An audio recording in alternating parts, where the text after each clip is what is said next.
There's a whole world waiting down there to be explored. We just have to take the first step through this door. With this song burning in our hearts, let's begin this brand new chapter. Through this journey to build a future much brighter. We'll give it our all. One day we'll be stronger.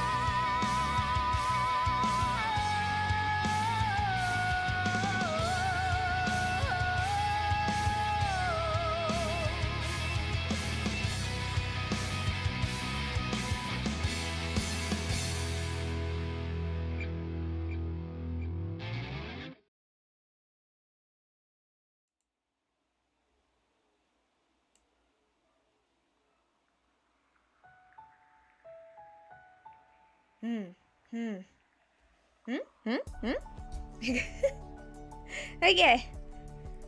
Okay. Here we are. The ultimate tier list.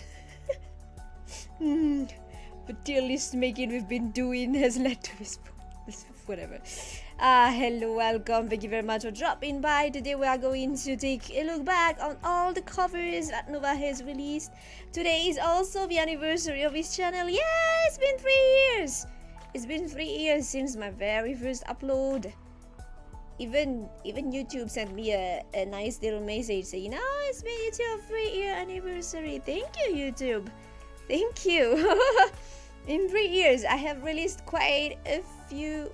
Well, quite a few. I don't know if we can call it quite a few. In the very first year, I released something like what 4. Wait. I released in 2022. I released 1, 2, 3, 4, 5 covers. So yeah, the years have not been made equal. After that, I started to be like, okay, we're gonna release one every month. And then I also discovered stuff like Singing March, Vtuber, which does add quite a bit in the number of covers. It's been a long journey. And hopefully there is still much more in store for us. Hello, thank you so much, Sambai. Thank you very much. So yeah, I had plans, but well, plans don't always work out, so we just roll with it and try to do the best. Okay, so yeah, today we're going to do this. We're gonna look back on all these things, and without further ado, let us start with the first one. The very first cover I released was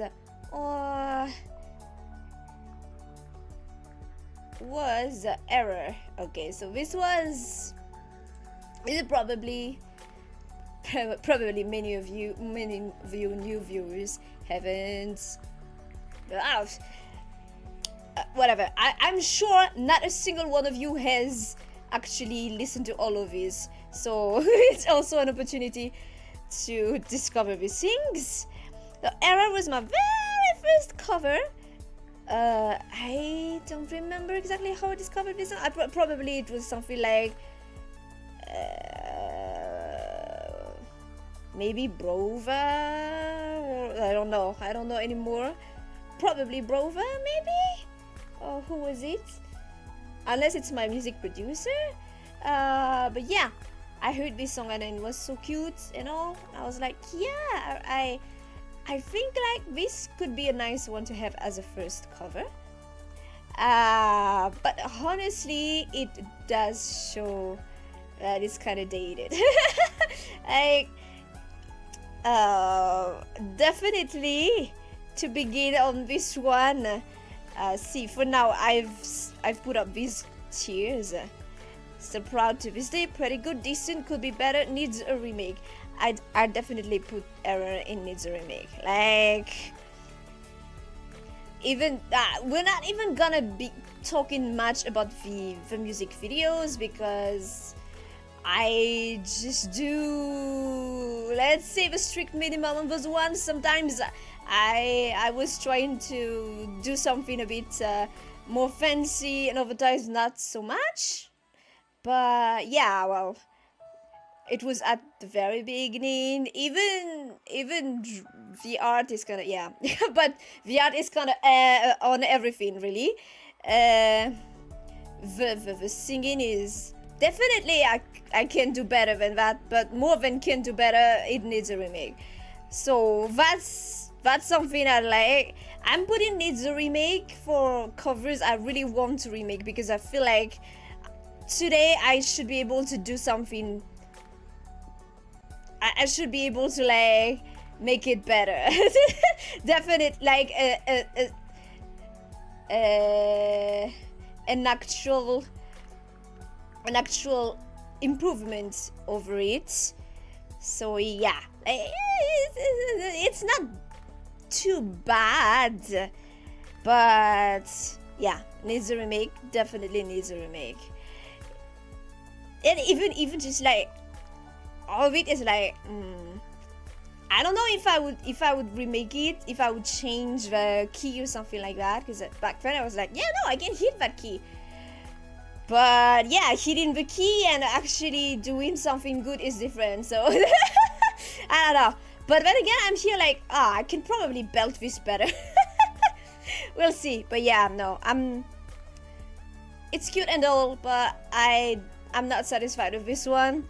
This definitely needs a remake. So if down the line I'm able to, I definitely want to remake it. Okay, next one. The very next one was Hollowness. So this one I released on my birthday of that year. And we started with an entry that goes into needs a remake. But Hollowness, honestly, to this day, I'm pretty proud of the result. Hello and welcome. Thank you so much. Thank you. Hollowness, even to this day, I'm pretty proud of this one. Even the MV is not too bad. Like, yeah, it can be seen as pretentiously artsy, which, but whatever, I'm fine with that.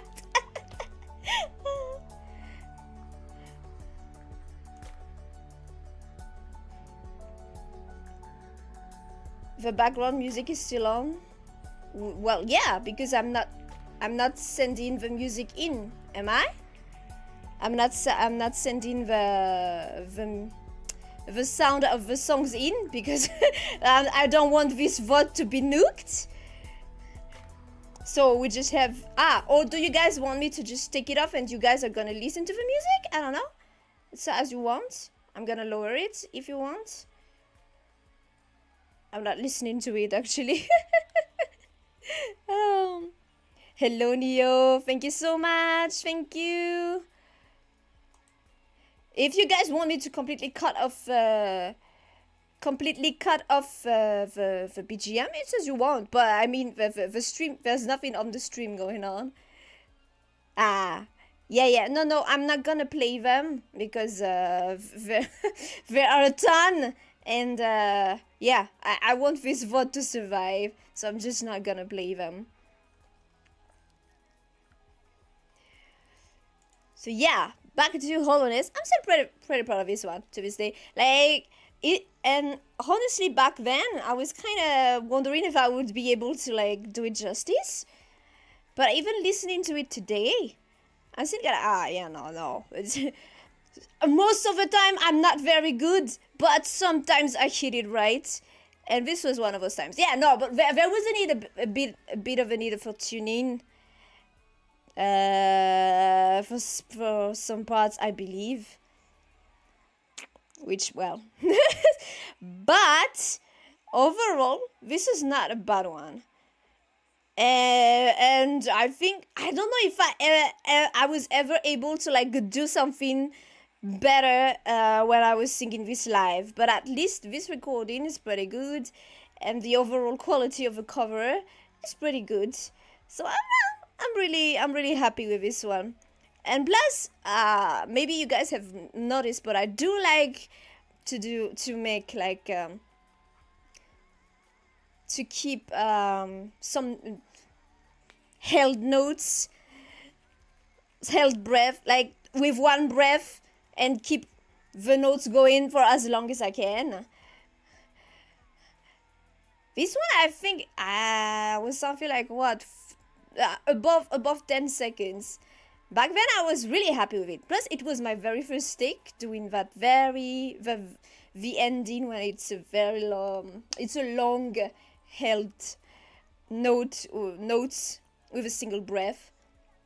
I was pretty happy with that one. So yeah, even to this day, I'm proud of Hollowness, and it's my second ever cover released on the channel. So yeah, I don't know if today, if I was to remake it, if I'd be able to like make it better.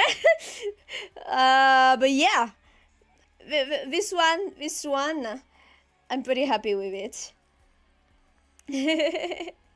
Okay, next one. Let's not stay too long on those things. Next one. Oh my god, where are we? Okay. So the very next one was Demon Slayer's opening Gurenge. Actually, to be fair with Gurenge, this one I had actually I think this one I recorded even before Hollowness. Like, it was something that had been staying in the MV hell, really. And then I ended up finally being able to finish up the art for it and release in VMV. As you can see, it's a very simple one. I intend to just stay on the simple side with music videos going onward anyway. But yeah, Gurenge. I'd put, where is it? Gurenge. Where are you? Gurenge. I'd put on the needs a remake tier. As in, yeah, it's kind of okay. Or maybe could be better. If I did it today, I'd do some things differently. And I do believe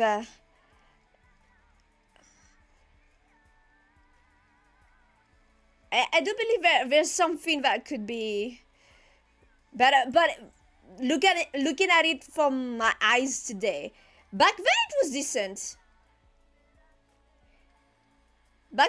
decent. Or should we put it decent? As in, if I was to compare it to like Hollowness, I prefer Hollowness. I think Hollowness is better. But like I said, this is actually something that I had done earlier. I think it's decent. Maybe we can put it on decent, honestly. Because even the notes are pretty much there, pretty much right where they should be, which is not always the case in my covers, despite everything.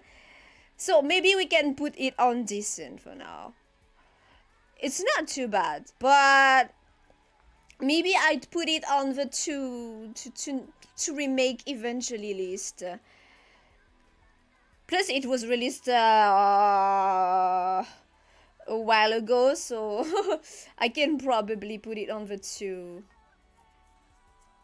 remake list eventually. Not much else to say. It's yeah. I think decent tier. It's not bad. Maybe in truth, it would be the mixing, maybe? That could be better. But I'm not gonna... I'm not gonna say too much, because it's not me that did the mixing back then. So I don't wanna throw shade at my ever so reliable an amazing music producer.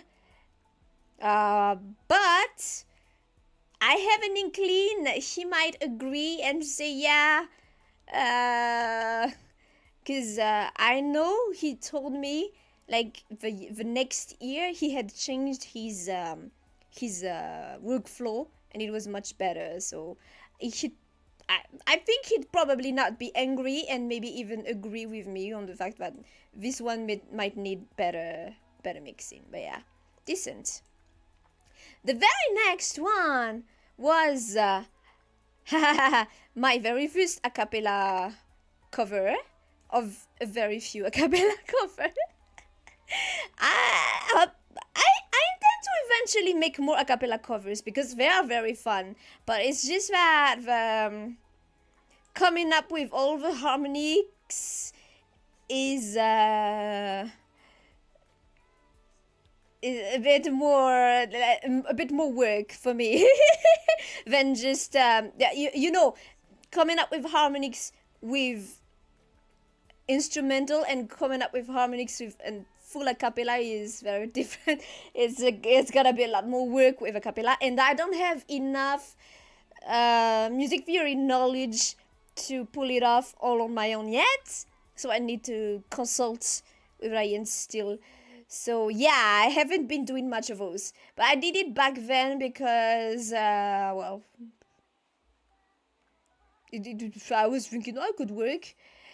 The art is ugly as fuck, guys, but yeah. the cover is kind of decent. I think the timing is kind of off on the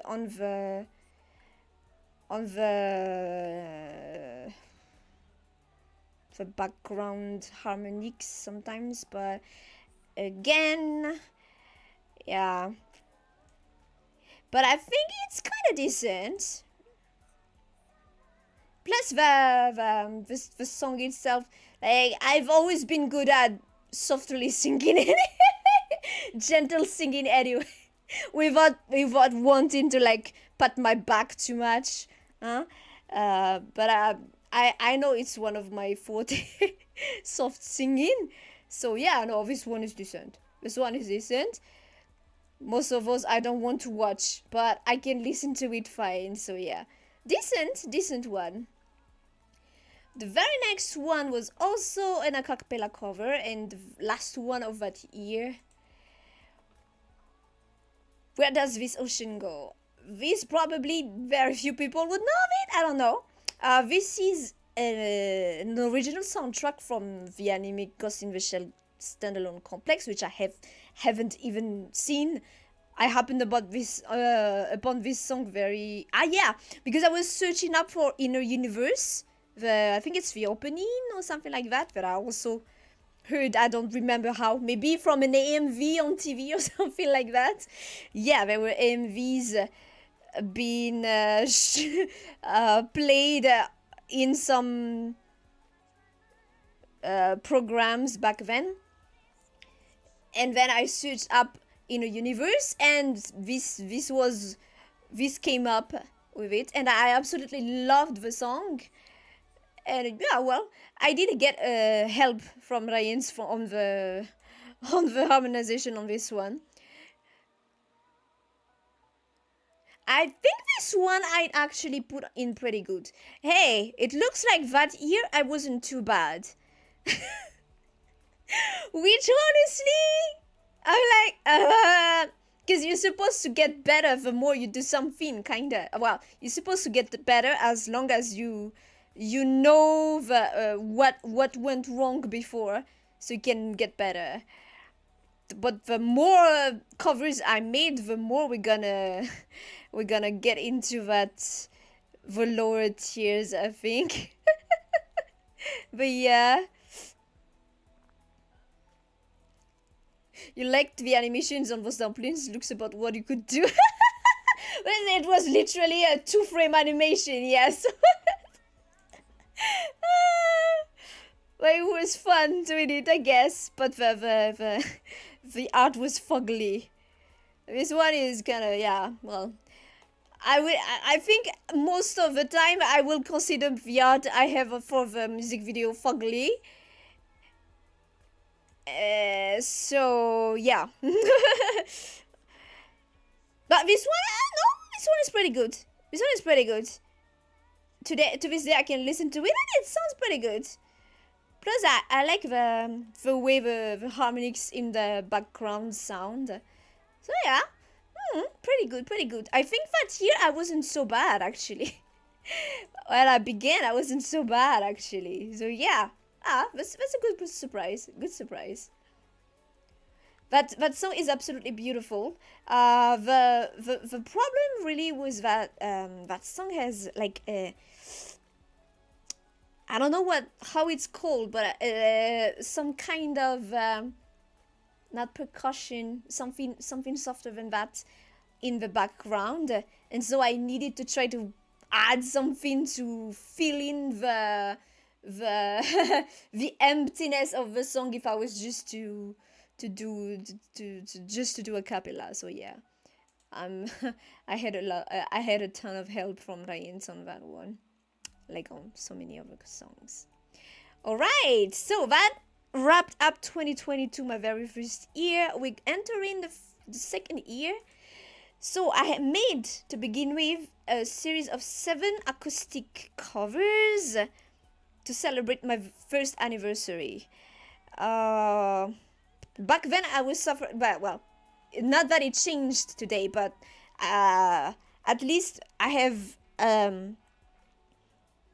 some additional options now that make it not as much of a pain when there are power outages. But back then it was hard for me to stream because the power outages aren't even announced or what, they just happen. So I was like, yeah, no, probably not gonna be able to stream, so let's just do those acoustic covers. So we made a series of 7 of them. The very first one was Gurenge again.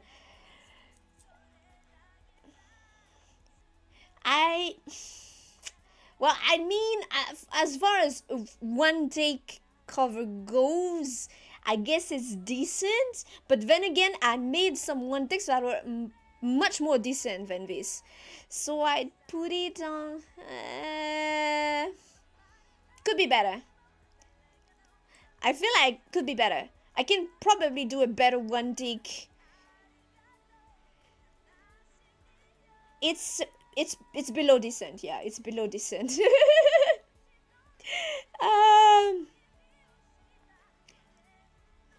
And then after that, we went on to do Error also. Let's see, Error.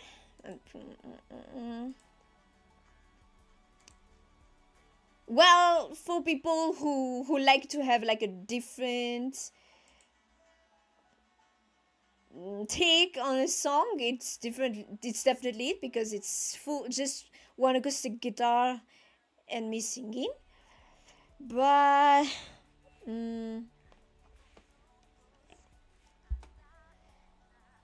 I think it might actually be a bit better than the recording in some, than the full cover in some ways.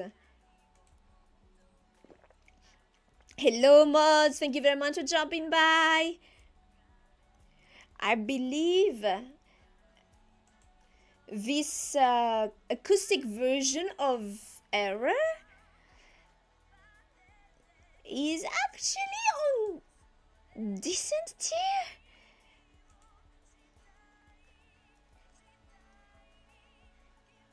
Still, these were not my best one takes ever. Like, definitely, especially today, I'd probably be able to do better one takes. But back then it was decent, I think. But yeah, no, we gotta look at it from my eyes today. But I think it's a bit better than Gurenge. Because Gurenge is kinda... I don't know, wait. I This is bad. This is bad because I need to like compare the two well. Gurenge is kinda.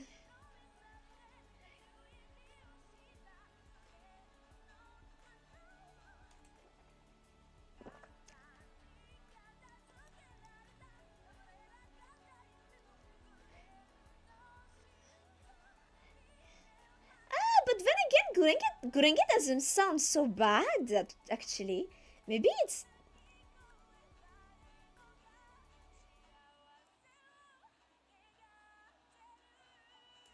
When I re-listened to it, it's not as bad as I was remembering, actually.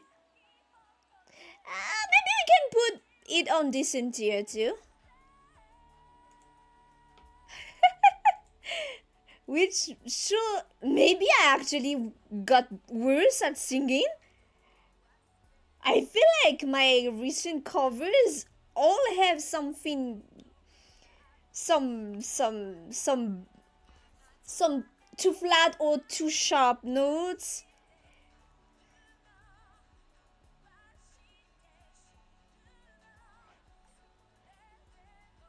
Error is not too bad either.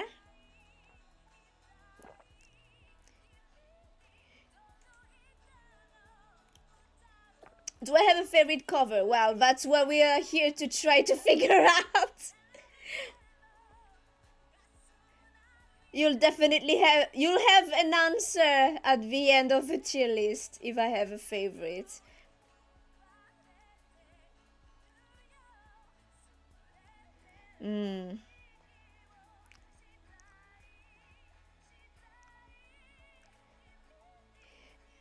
It's not, yeah, no, I think Error is on could be better tier because there are some notes there that are not as tight as the Gurenge one, actually. I feel like Gurenge is a bit tighter. So yeah, I'd put Error on could be better and Gurenge on decent. Hello Minja, welcome, thank you very much for dropping by. Okay, after that we did Hollowness, yeah. I redid the three first ones in an acoustic version. Definitely Hollowness acoustic version is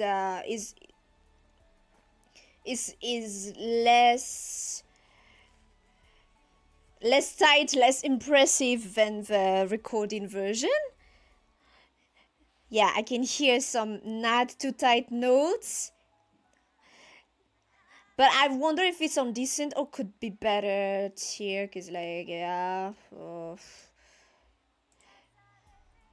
I need to like listen to it.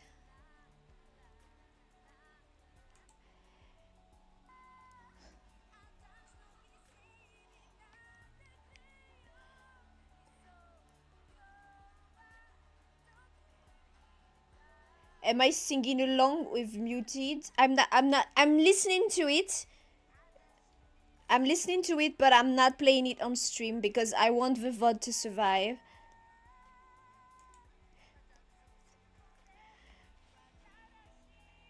So what if you hear something, it's probably just from my headphones because it's kind of loose after the one of the sides of it broke, and I just taped everything together. So it's kind of loose.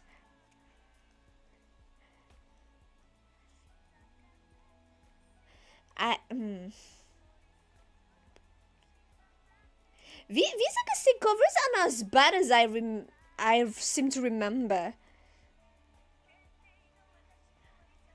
But especially since I would compare it to the non-acoustic version.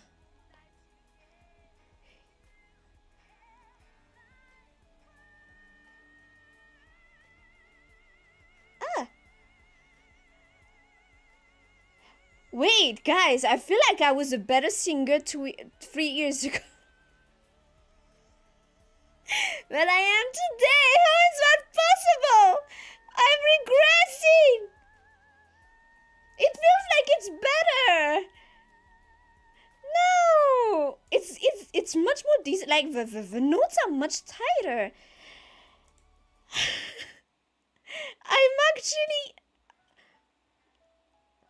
I think I'm actually regressing. It feels like I'm actually regressing. My model mouth is moving. It's possible. I'm told that I have a tendency to just sing along with subconsciously. What is the one take format exactly? Do I make multiple attempts and pick the best one with no editing? Yeah, basically that's that. Basically that's that. You could say I for these ones particularly, because we had a hard time doing these one takes, because of gear problems. So we had to like redo them, and also if in the middle or at the beginning I felt like it was not going well, we just restarted. So in truth, the one takes you hear here are most likely just the only one takes that were actually one takes that were actually done in full, because the other ones before that had to be stopped for one reason or another. And we did all of these the same day, so yeah. I guess I need to be fair on that front too. Yeah. We did all these 7 songs in one day. It's kind of like doing a karaoke, you know, but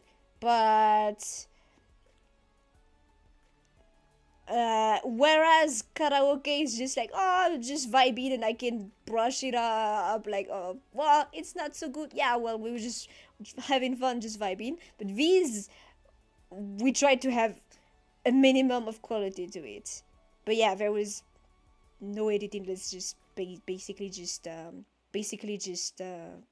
the mixing, because we recorded Ryan's guitar and my singing at the same time, and I don't believe he put any tuning or what. Yeah, because so yeah, I feel like I kind of was a better singer back then than I am now. Oh my god. Okay, I think this one can go into decent too, actually. No, but now that I'm listening to it, I feel like was Error actually better than I thought too? No, but I think Error is. I really just need. I think Error is always is it could be better all the time. It's kind of not. Although it's not so bad. It's not so bad. Yeah, no, but there are some notes that just don't go where they should go. So yeah. Still, these sound much better than I was than in my memory. I felt like all of these were probably pretty bad, and now that I'm listening to them again, it sounds like they're not that bad.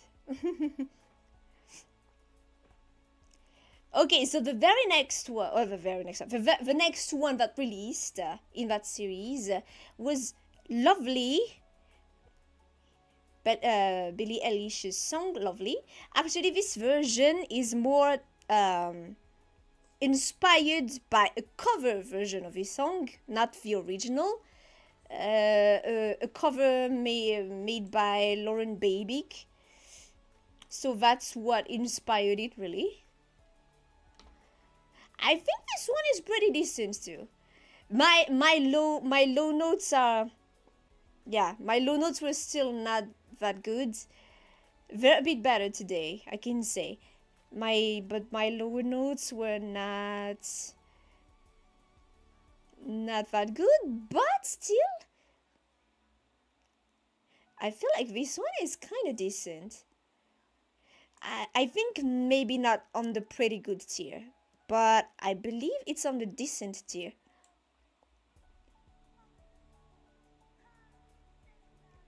Hey, it's pretty nice listening back to those things, because I really had this idea in my mind, like, oh, these are probably gonna make me cringe so much. But actually, it's not so bad. It's the karaoke ones that are gonna make me cringe a lot, or the ones that came after the karaoke. Well, we'll get to it. I think this one is pretty decent. My lower notes, I'd say it's the lower notes that make it not pretty good.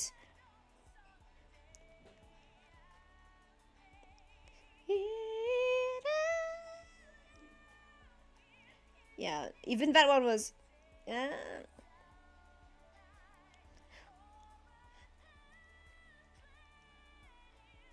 But for a one take, it's pretty decent. So yeah, pretty decent.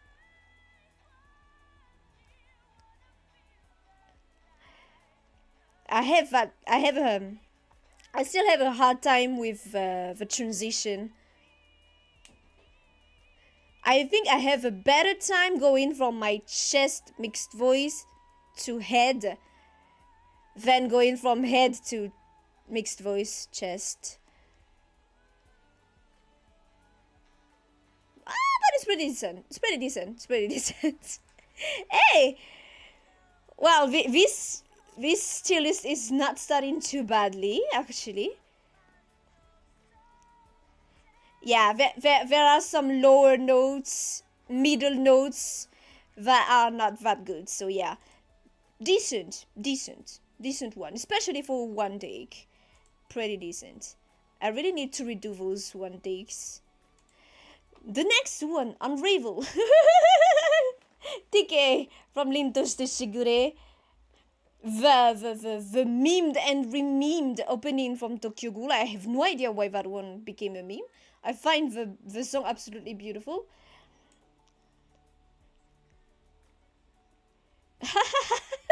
Oh, that note. Yeah, I think this one is kind of I don't remember the order we recorded these. I just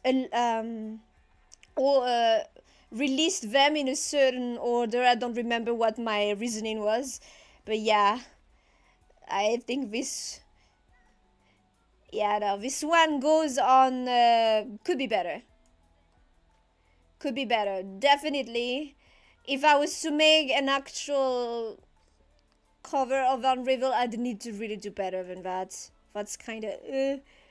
It's kind of.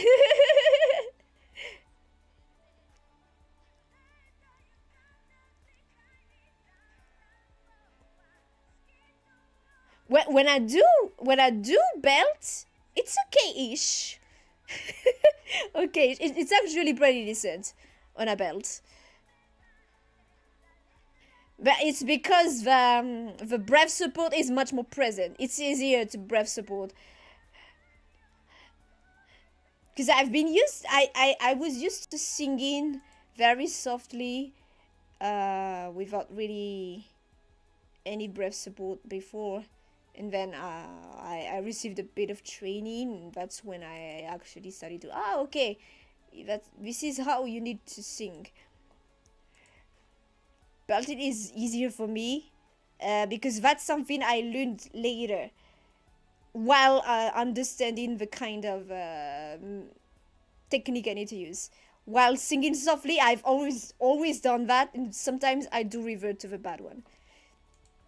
The next one is We Are One OK Rock. Ooh! Ooh! Ah! Okay, that was so flat. What was that note, Nova?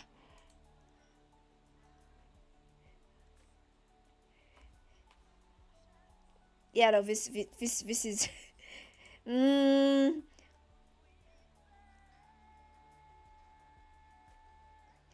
That was a bit too flat.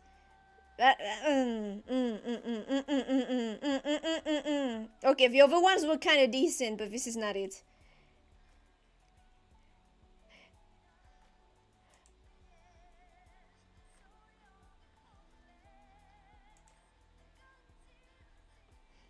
I think we need to like add. Actually, needs a remake is. Well, yeah, it implies that something is wrong, but it's not necessarily bad. I think it's just outdated. I'm gonna put it in here. Outdated.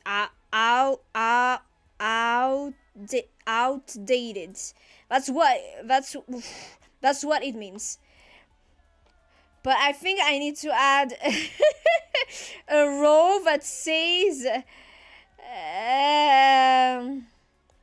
wait. We're gonna change the colors. Green is good. It's still brought to this day. Pretty good is a green. This other green. Decent is yeah, yellow.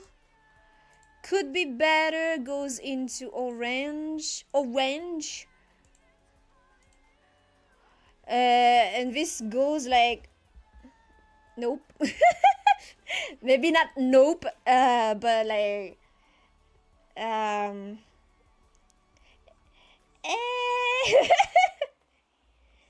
and I think this one goes there. Like I know this was a one take Nova, but this is okay, so this should go more towards orange. And then we're gonna add another tier that says my ears. I felt that. Yeah, no. We are, yeah. It's on the A side. It's this is not it. I think it was just a bit unusual for an anime opening song, so people latched onto it. Is that so? Why? What, was it the first time they heard? No, but like Lintoshite Shigure had made over anime openings prior to that. And well, since TK is also part of that band, you can tell definitely. I don't believe that's the case. I think it's just, well, something becomes a meme for a combination of reasons, really, I believe. So I don't think that it's the kind of song that was weird. But I don't know. Okay, the last one of that series of one take acoustic covers was Fire by Queen Bee. I think this one is... I think this one I'd put on Could Be Better. Because I believe the later notes are kinda...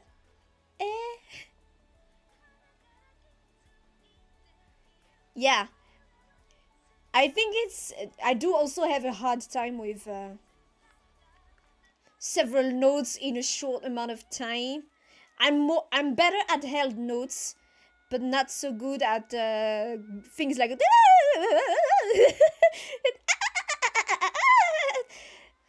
where it changes a ton. I'm not very good at that.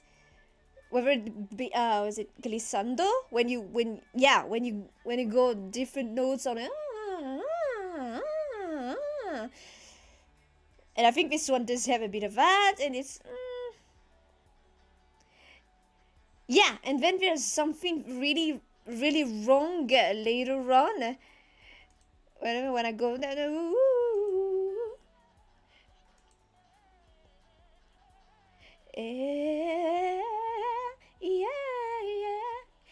yeah, it's there. I'm sure it's there.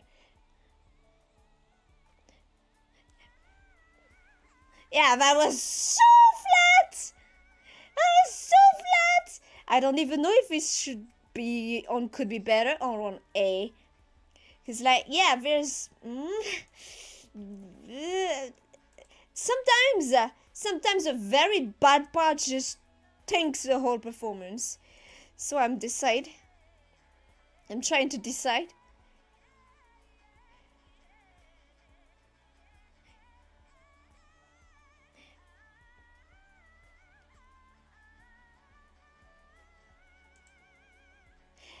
I think I'd drop it on A level. I don't think it's the same level as Error and Unravel.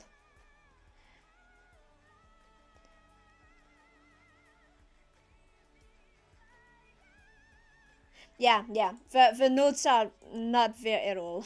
Okay.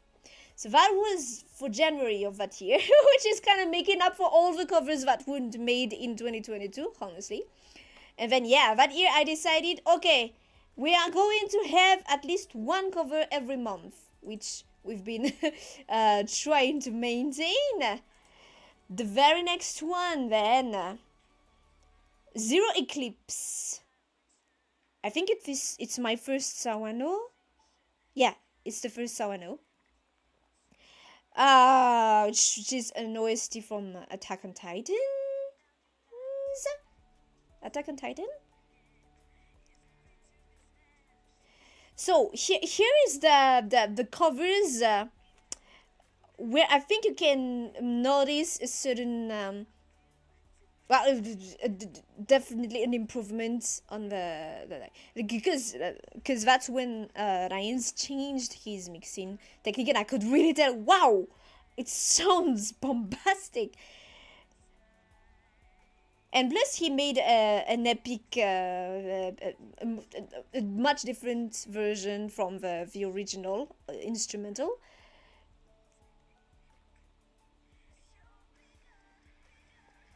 So I think here the bar raises. Like, okay, the standards are raising more. We got a bit more, even more tight with the judging. But I believe this one is on decent, actually. Pretty decent.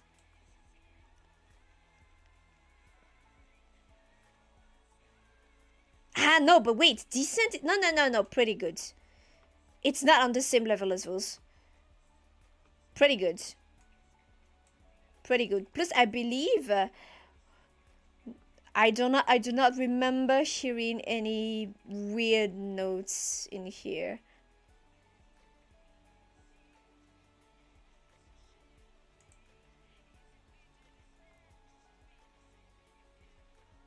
I believe there are no weird notes going too flat or too what's it called?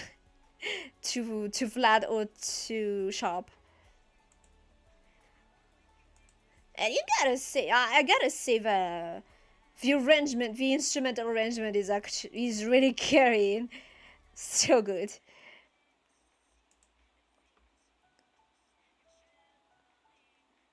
I think that the timing could gain from being a bit tighter, but yeah.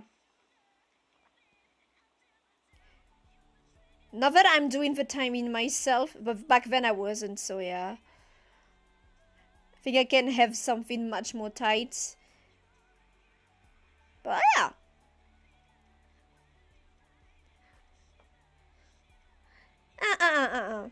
I'd put it on pretty good. It's not the same kind of tier as Gurenge and Tango. Although Tango is kind of cute. Yeah, but it's kind of cute. It's just kind of cute. It's just kind of cute. So yeah, pretty good. Pretty good one.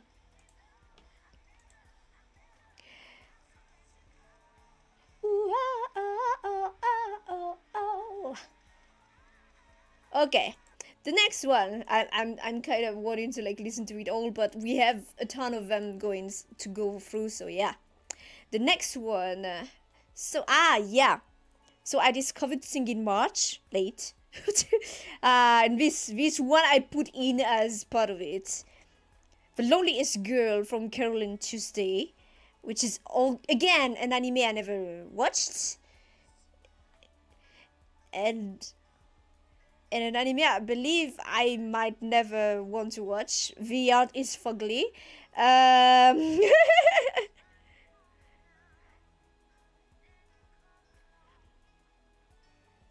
But I'd put it on decent, this one. Like, it has a nice little haunting feel to it. But I feel like the notes are not as tight as they should be. Or are they? No, but actually, kinda. They're actually kind of tight.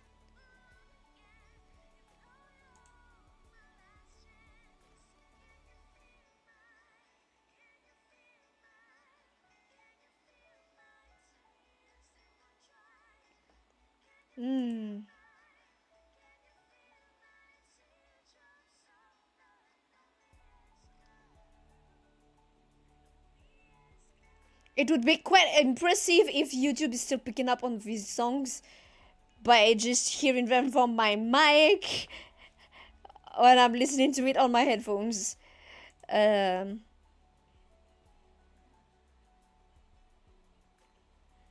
no, I think the notes are pretty tight, actually. Much tighter than I was expecting. On the technical side, this is really pretty good. It's just the art is fugly. Do I need to judge the art, though? I don't know. Well, I mean, especially now, I'm of your opinion.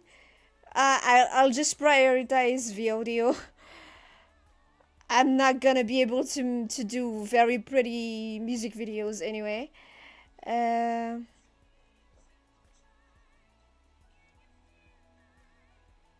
Actually, it's pretty good. Actually, it's pretty good. It's very tight. Guys, I might have been a better singer a while ago than I am now.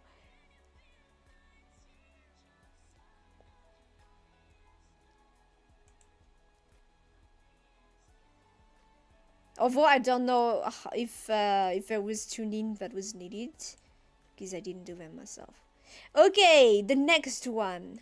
Heavy by Linkin Park. Okay, so that one was also part of Sing March, as you can tell. This was my one and only time doing the instrumental myself. I played the guitar. I didn't do both at the same time. Technically I can, but I wanted it to be very good. Like when I play the guitar and sing at the same time, the guitar is usually gonna sound really kind of wonky. Kind of wonky because well, I don't play much. It's been a while since I've played guitar, and so every time I try to pick it up again, it's back to my hands being very soft and not able to push on the bars enough to make a clear note, you know. So yeah, I recorded both separately, but both were on one take each. So I did one take for the guitar, and then I did one take for the singing. And honestly, I think this one is pretty decent. I kind of want to listen to the last part, because that's where the breaking part.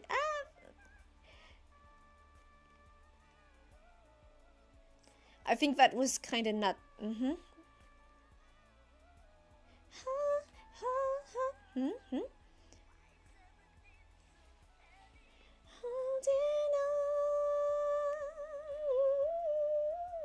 I think that's a bit sharp.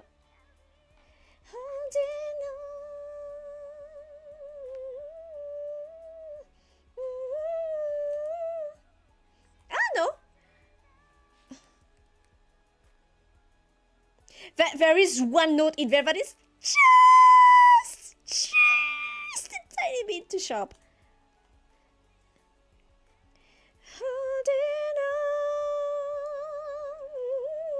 Yeah. There's one that is just a tiny bit too sharp.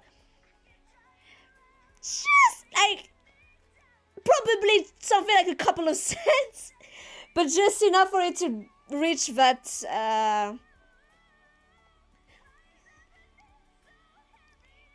Yeah, no, pretty decent for a one take. Where is heavy? Yeah, plus that, yeah, decent for one take, plus that last note was not quite right. But yeah, I do think it's a cute one. It's a cute one. But yeah, I don't know if one of those days I'm gonna try to play guitar again while singing. The guitar is gonna sound really pathetic. Monochrome by Baby Metal, also part of Sing March. I discovered this song randomly. It was on the first take, and there was like a soft piano version with some cellos. It was beautiful, and I was like, I want to make a cover of this. And Ryan's made a beautiful arrangement on acoustic guitar for this. This was also a one take. And actually, if you listen closely, there's a part when it's clear, kind of clear that I didn't know I was supposed to I missed my cue that I was supposed to sing there. So on that Ragnarok no, but this there. But it doesn't. I know it because I was there. I recorded it and I remember it. But it's not too bad. Actually, no, this one is pretty good. It was my one take of this song after listening to it and be like, okay, how does learning the structure? And I did that one single take. And from time to time, I guess I do produce something kind of close to gold. I'm pretty happy with it. Actually, probably as I should put it, I'm still proud to say.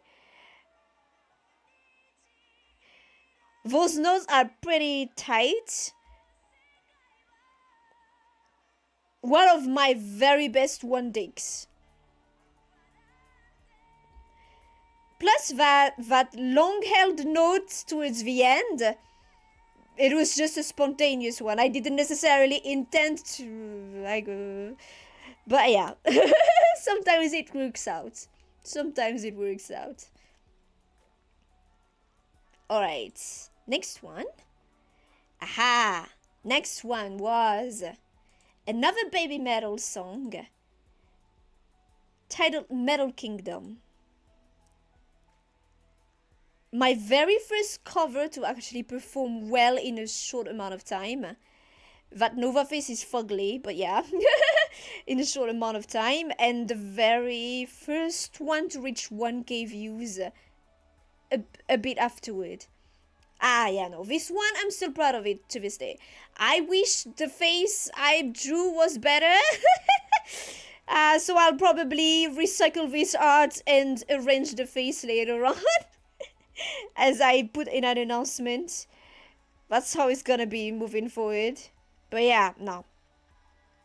To this day, I'm still pretty proud of this one. The production is kind of phenomenal too, as always. Ryan's was really carrying. So good. I think this one is still pretty good. Unless, of course, I'm listening and then I hear something like, oh, wait, it's not as good as I remembered. It's nice when it's better than I remembered, but it would be devastating if it was actually worse than I remembered.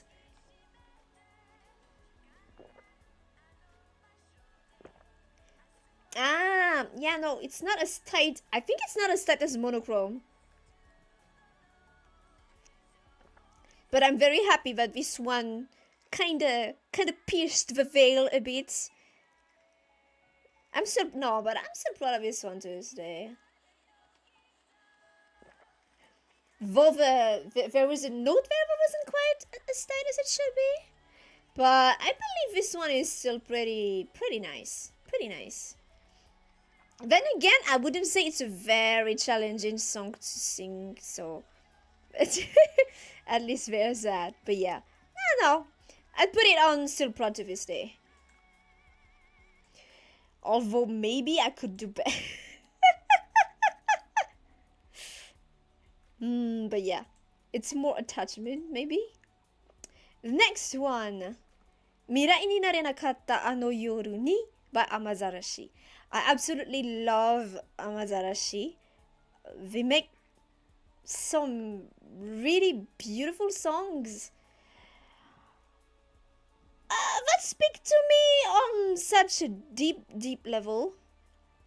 Like when I listen to it, and when I listen to the lyrics, when I understand them, yeah, dude's been through a lot, and I connect to that so much. So this one I did for my birthday. I don't know if well, I think it's kind of under the radar, really. But it was such a beautiful song. I discovered it randomly, or because it was Amazara. She was recommended to me, and I cried. And when I listen to it, I cry. But it's a good kind of cry. Like, yeah, it's the kind of cry that's like, I've been through a ton of shit, and I'm happy I got through it. Man, I'm still alive. Something like that. So it meant a lot for me to release this on my birthday. And I believe, I don't know, maybe I'm biased because I felt those emotions, but I think the singing does kind of relieve the emotions enough. So yeah, I'm pretty proud of this to this day. Plus, I did try to make some kind of fancy little MV. The effort was there. I'd give it an A for effort. The art is fugly, but there's an A for effort. Alright, next. All in all, I think I did release more than made up more than enough for the previous year not having one cover every month. The next one was Night Glow from Honka Impact Third, which I played just a tiny bit back in the day to try it out, because I heard a ton of good things about the story, amazingly. Another Hoyo game, this one, but yeah, it didn't stick with me. Plus, early on, the story is really rough. It's the kind of thing that goes like, okay, it gets better afterward, but I didn't have the patience to stay around, and the gameplay was really not my cup of tea. Not the kind of rhythm I was getting into, so yeah. But they made really banger music, and yeah, I did a few of those because I found I really liked this music.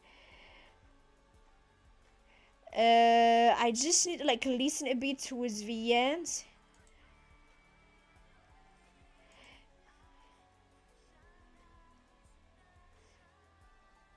Never let you go. I need to listen to the climax parts to see if I was able to nail it or not.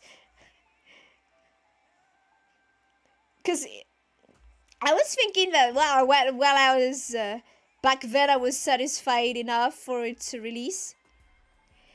But maybe if I listen to it today, I'd be like, oh, yeah, no, that's not good. You liked my covers of some of those songs a lot? Ah, thank you so much. I am glad to hear that, to read that.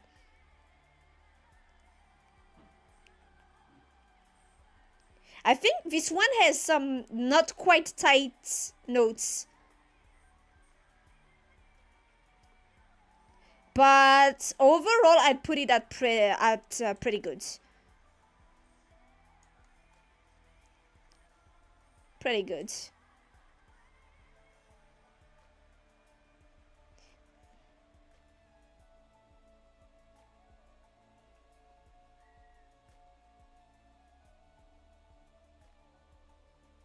No, pretty good, pretty good.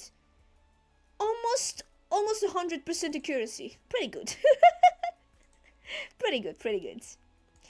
After that, the next one. The next one I actually kind of like less. The song itself.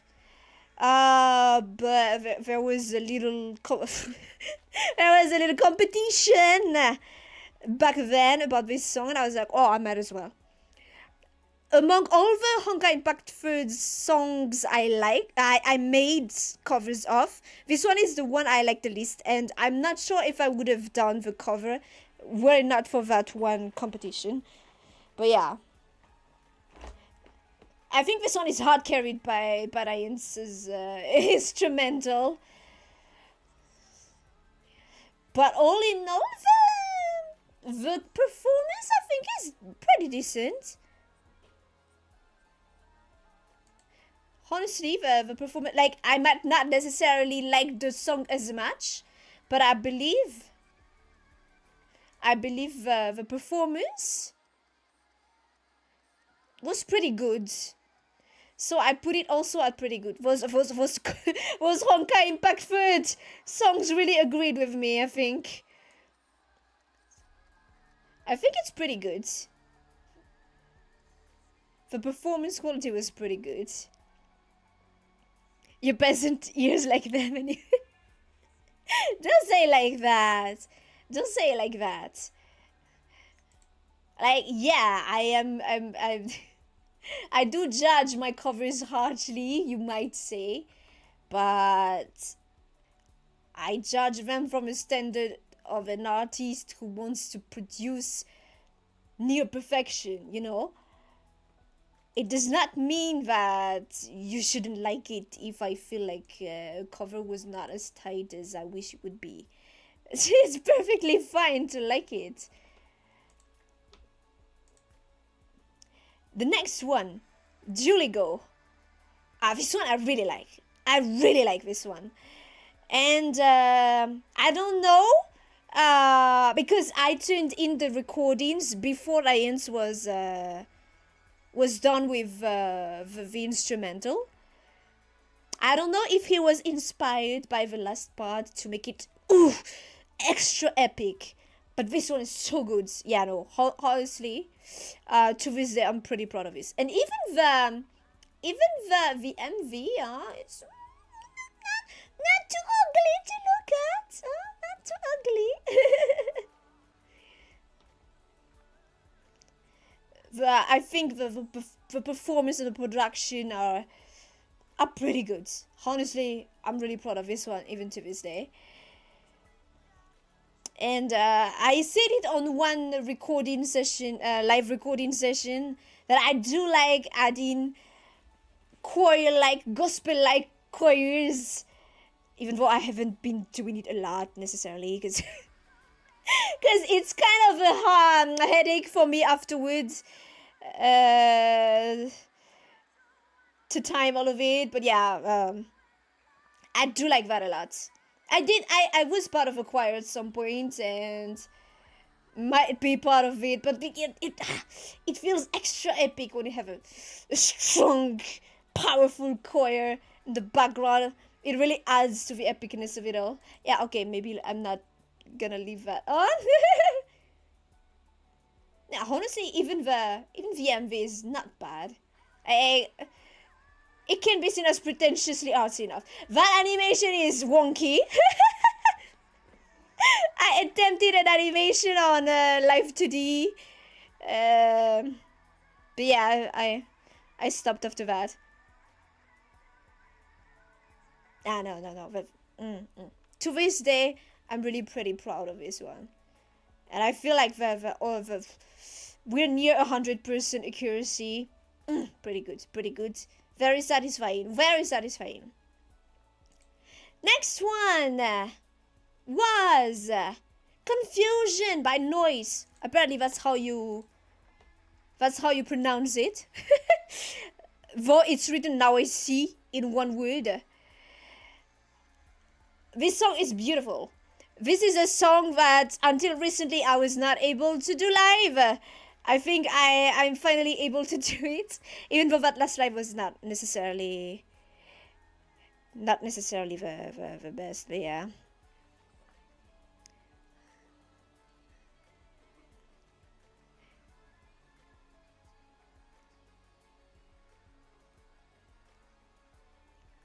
I I'm glad that hearing me speak about the topic is insightful, because I speak with what little knowledge I have. So yeah. So confusion, actually, well, when I start when if you listen to that very first verse, the very first line of a verse.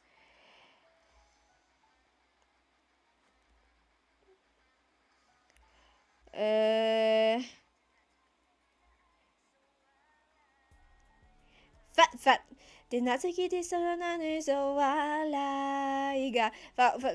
la is just a tiny bit flat. The thing too with with my voice, I don't know about other people's voice in general. I believe, like if you look at a voice on a if you look at the graphic representation of the waveforms of the voice, you can see that it's not something that is just one single thing that stays always on the same line. It's something that goes around a lot. It's compounded by the fact that I have natural vibrato. Like, I naturally tend to have vibrato in my singing, especially when I hold a note, which I tend to do a lot. It's actually struggle for me trying to take rid of that vibrato towards, like, it kicks in towards the end of every note I do.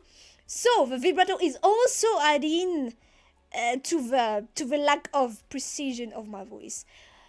It might just be because, well, the more you listen to you singing, the more your ears will get sharper, be able to recognize notes in a more precise way. Like, usually, I believe usually, like, yeah, it's probably the one way of helping someone who is tone deaf. Like, okay, record yourself and listen to it. Try to compare it to what it's supposed to be, and little by little, that person, if they actively try to listen to it and try to make the comparison between, okay, this is how it's supposed to sound and this is how I ended up sounding, that should help them get better. So yeah, I believe it's probably part of my just listening all the time that my ears just became sharper and sharper. And maybe back then I felt it was okay. No, I don't believe so. When I think about it, a lot of those covers, I feel like when it was actually finished and produced, I was like, oh. It actually released on YouTube. And when I listen to it, I'm like, oh, that's not actually good. So I don't know. But there's also the sound has a certain frequency, and depending on what you listen to it with, it's also you also find some kind of differences. Because, like, if you listen to it on like some speakers that have a big lower frequency presence, you're gonna hear some details of the song you're not gonna hear if you listen to it on a speakers with high frequency. So yeah, it might also be a matter of, because I know at some point, I don't remember what the song was, but when I listen to it, I try to listen to it on every kind of output I can, like with my headphones, just on the phone, speakers, on the PC speakers, on different speakers, to see if, okay, it sounds good everywhere. That's part of the mastering process. And even now, sometimes I hear notes that are sharper or flatter than they were supposed to be on one kind of speaker specifically, and not like the other ones didn't hear it, but one speaker I hear, oh, that's not good. That note is too flat. And so there's that too. Maybe so to go back to this is flatter than it's supposed to be. It might be because now my ears are sharper and so I hear it better, but it's flatter. And therefore it's not, it could be better. It could be better. But I'm pretty proud of the choruses. I think that one note is the only one that is actually really bad. Well, not really bad, because really bad means I'm a full half tone off. Below a half tone, it's it goes into what's the term again? Uncanny valley.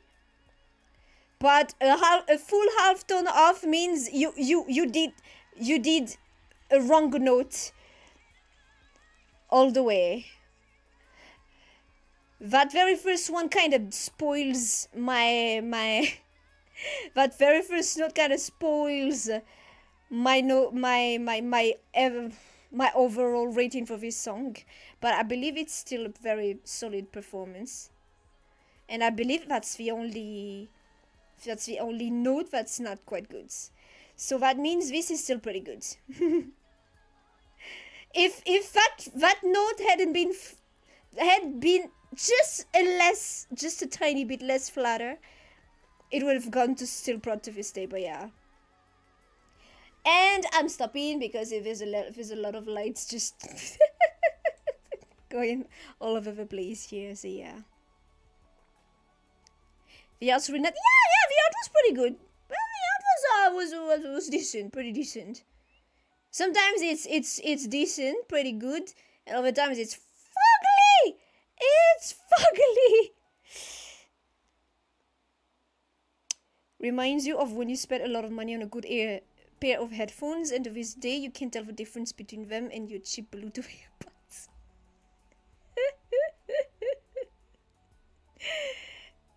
I feel that.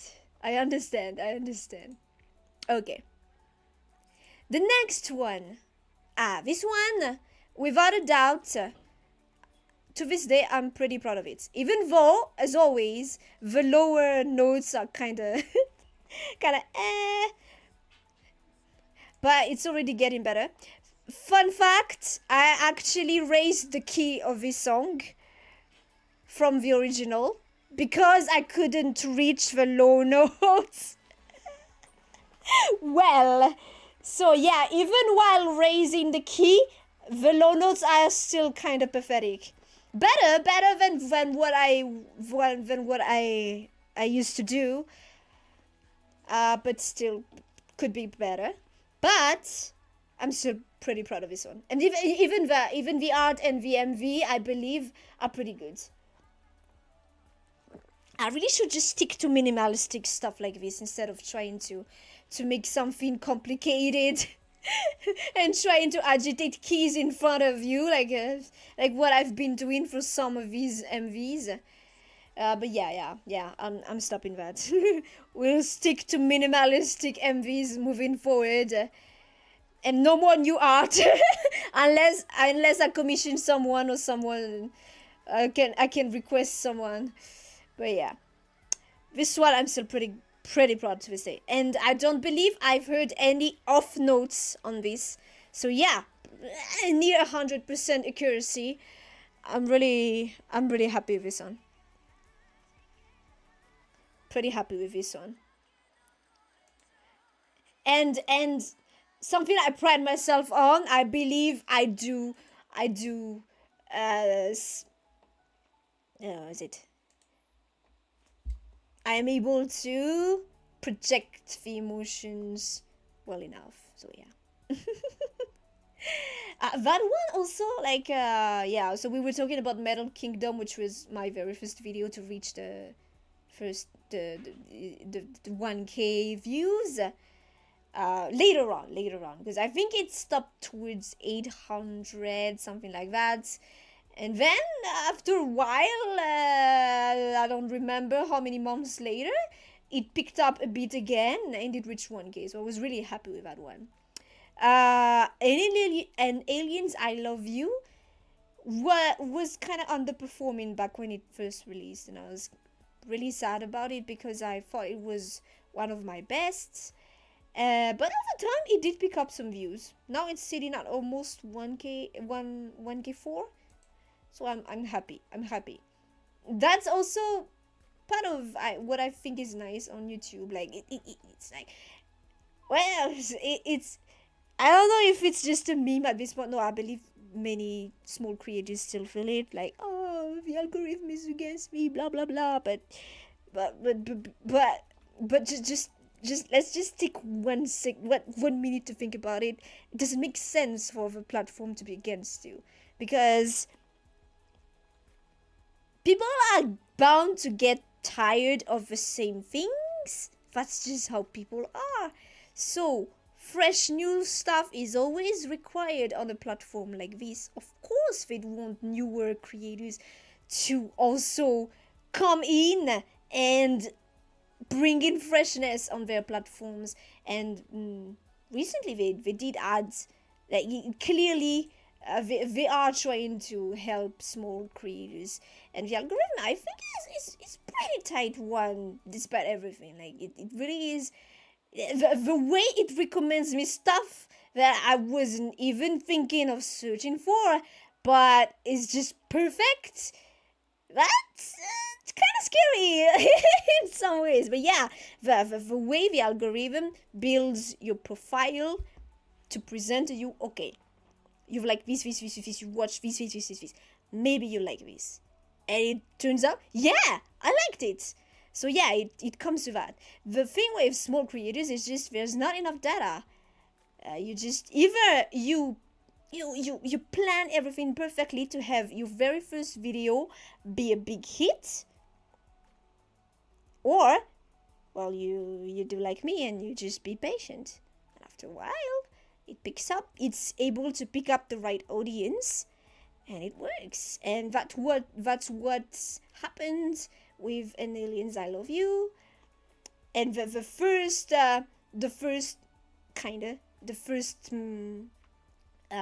scenario happened with Metal Kingdom, but none of these videos are just dead. You know, they don't necessarily pick up views every day, but from time to time it looks like, this one got a few more views, a few more hits in a row.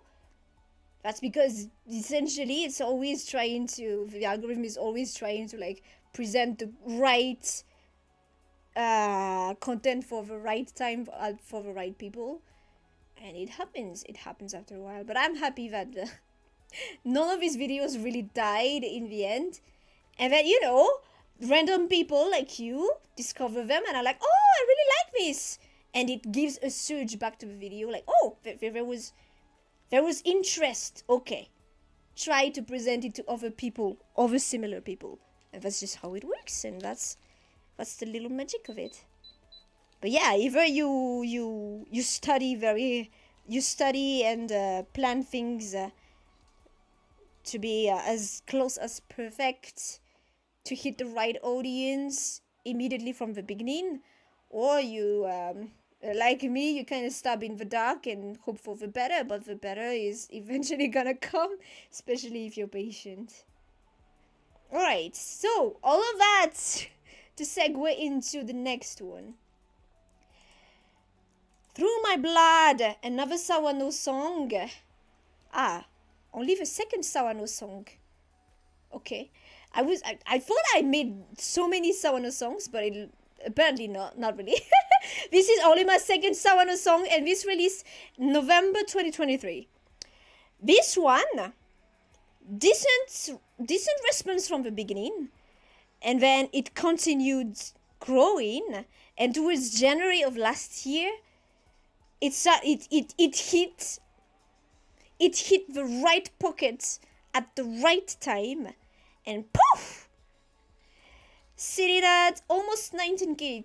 And even to this day, it still gets regular hits. Like, yeah, it's not doing Like it's not doing as much views as it used to daily, but it's still getting getting regular hits in the background. It's because the video has amassed enough data for the algorithm to recommend it easier to the people. There's also people researching, and yeah, it works. And yeah, it is not a case of it being overrated. I do feel still very proud of this one. The MV, the performance, the production, all are very solid, and I am really happy that this one was able to reach as many people as it did. When you found me for the first time, it was a Resident Evil stream. And then you checked the channel and you saw covers and listened to one, another one, and you got hooked. I'm glad, but you see, that's the kind of scenario I'm hoping for.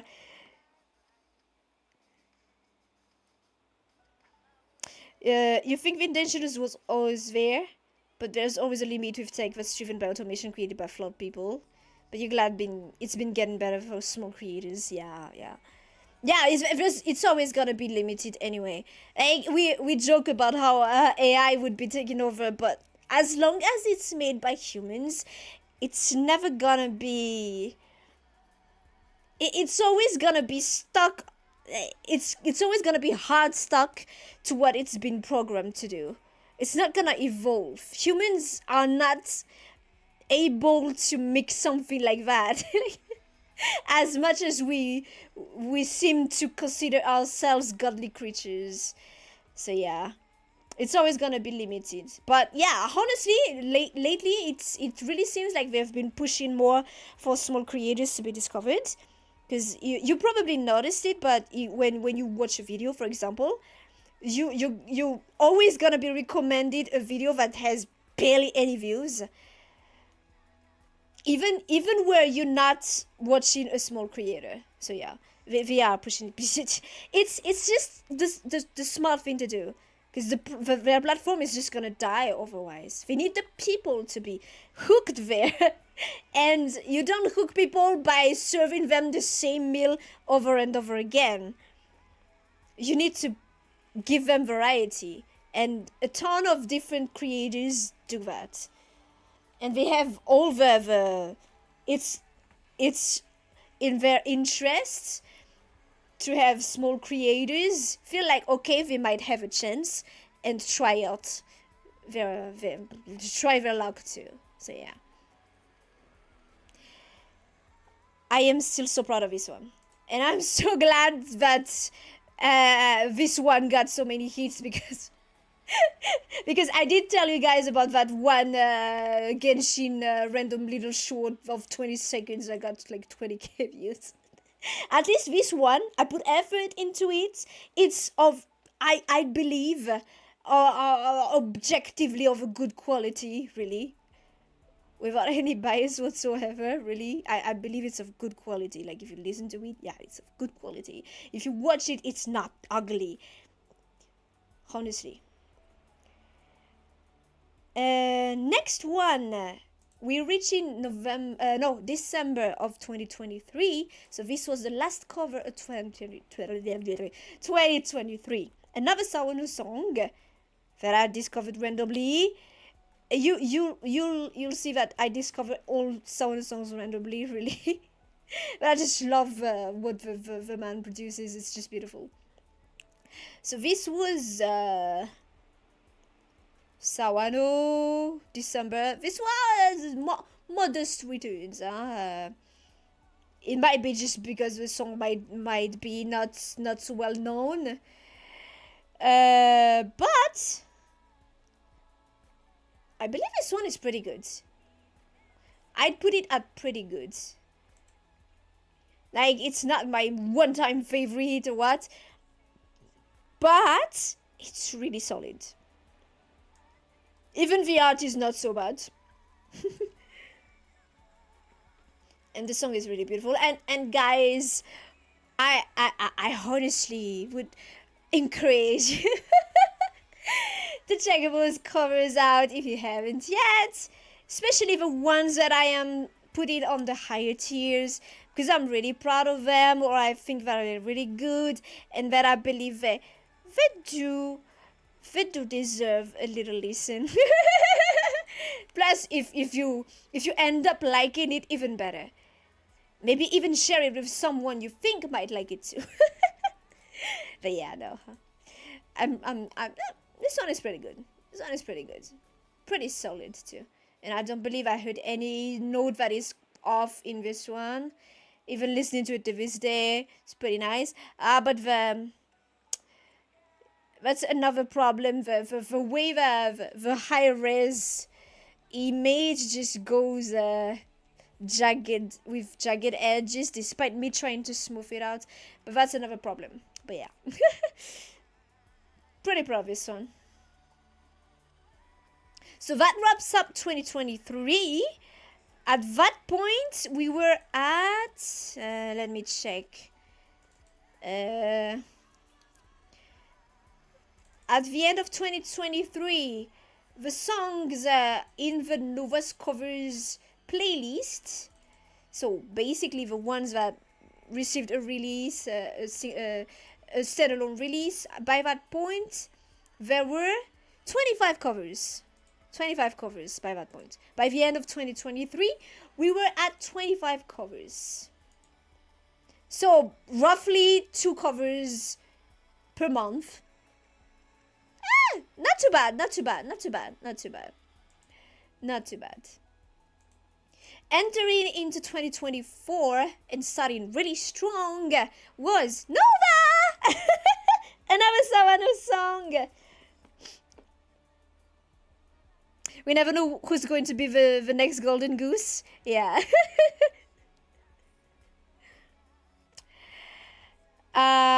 Okay, so starting in 2024, strong start to the year. This one has reached to this day 2K7 views.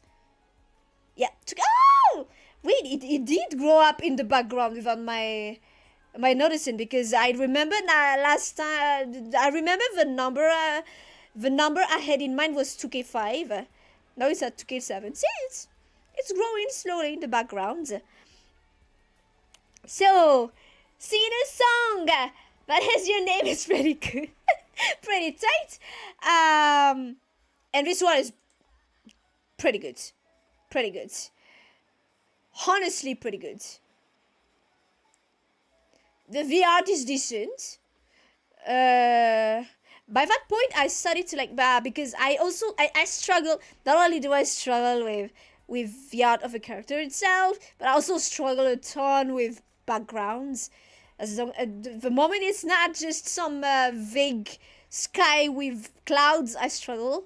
So I've started to just take some free to use images for my backgrounds, starting then, which I'm still using from time to time. Pretty good. Nova, pretty good.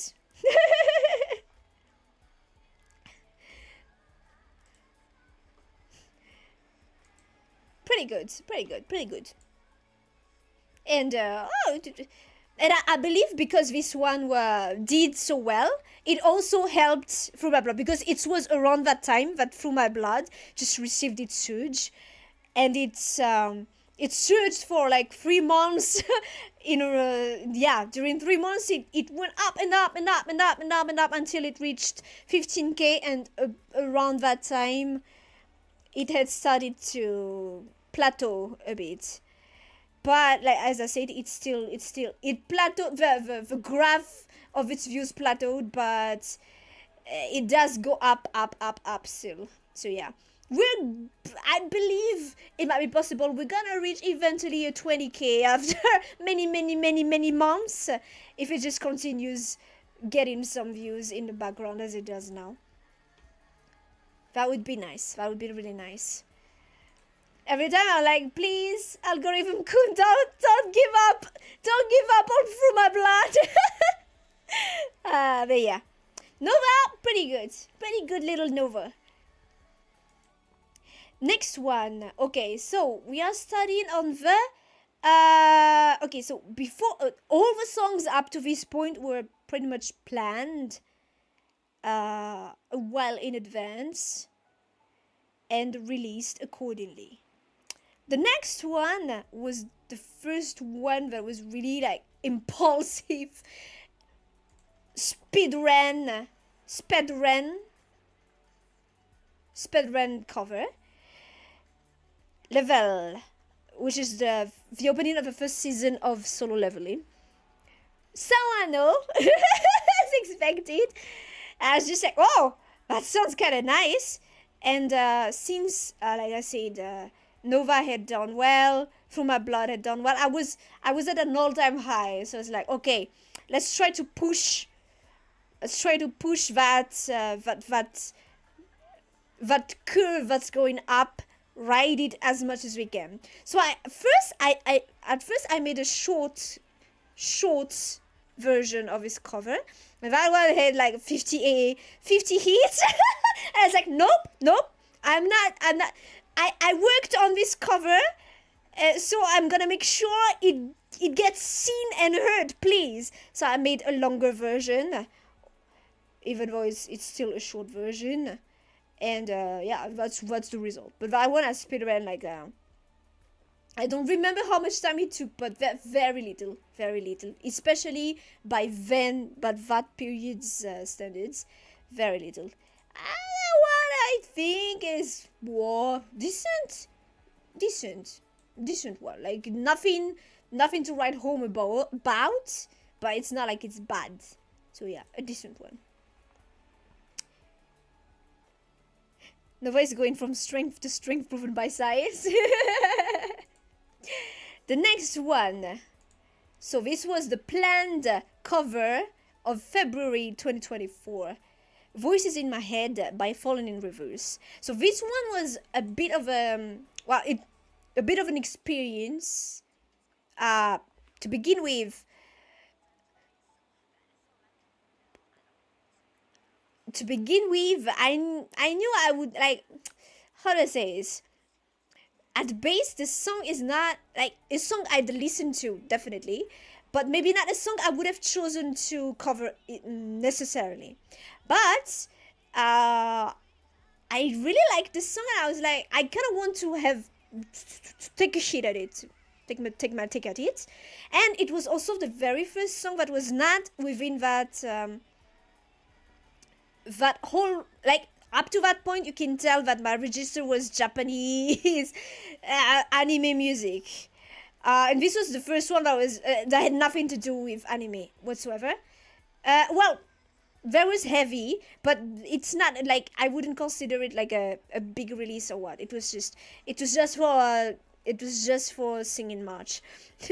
This one was a monthly cover, and so I knew it would probably be a bit of a harder sell, because I had up to this point only released something anime or Japanese related, and so this was a very different register. But I wanted to because I'm a metalhead.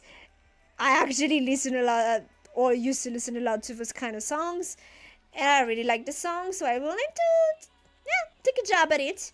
It didn't do as badly as it definitely underperformed for the time, but not as bad as it did. I'm pretty proud of the result, honestly, especially since back then I hadn't yet been able to unlock my my screaming voice. So back then it was just kinda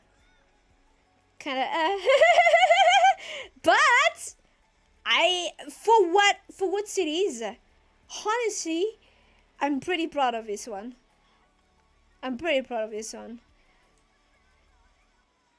Plus, as far as doing metal goes, this was not the first one I would have gotten. The first one I would have chosen to cover, because it's kind of out of my comfort zone. So I'm happy that I took that plunge, really. Alright, next one is also a speedrun cover. Probably because, well, Sawano solo leveling, and then I saw this song on my recommendation, and it was beautiful, haunted, and puff, I did it. I think I did this one in like 3 days, something like that. So yeah, pretty happy with this one. 4K views today. This one did solidly too. My second most watched cover on the channel. Today it's at 4K4, but I think back then it was at 4K2. So yeah.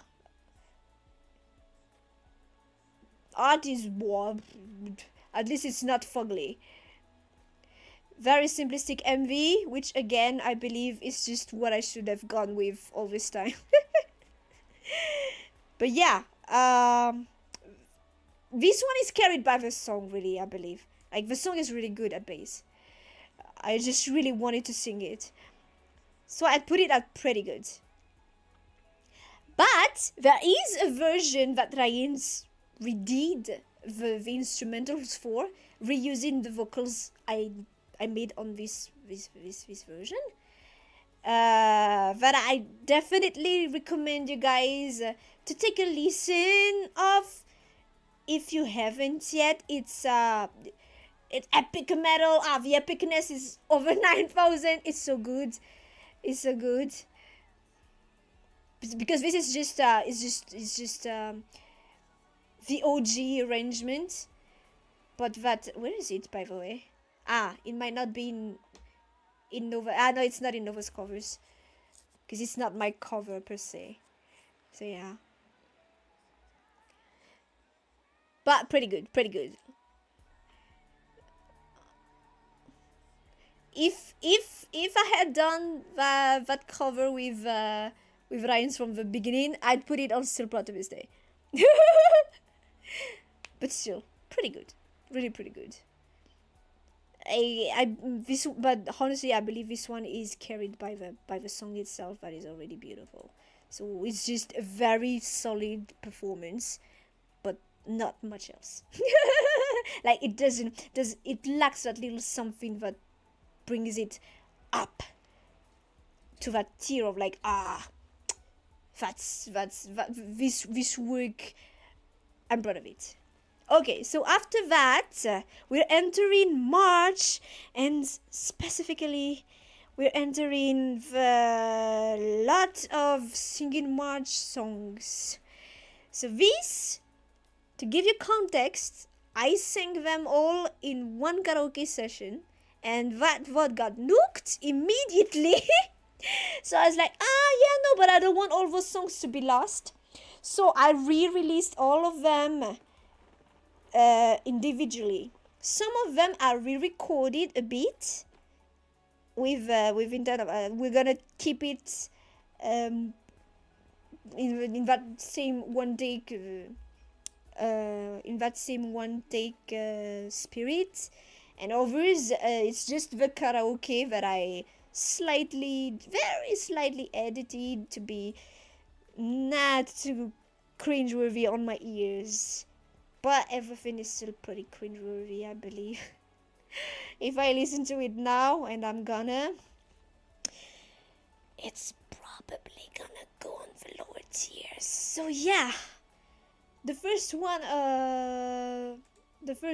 okay. This year, I hope to be able to produce something of better quality, but still it's still gonna be a challenge of producing it fast and not necessarily the best quality ever. Just decent, even just decent quality. So yeah, this one was just the karaoke. I didn't do a retake of this, so it's just my karaoke performance with minimal, probably barely any editing whatsoever. Maybe a bit of tuning, maybe a tiny bit of tune. Maybe we should add a tier that goes like, yep, it's karaoke. Add a row below. Yep, it's karaoke. Like, I cannot judge. I have to be fair. I cannot judge something that I was doing as a karaoke as harshly as I'm judging a fully produced cover that's going through the normal pipeline of I'm recording it, trying to get the best take ever, and then tuning it, timing it, and making it sound extra good, you know. So yeah, I'd put it at, as far as karaoke's go, it's not too bad, but yep, it's karaoke. The notes are not really that tight, so yeah.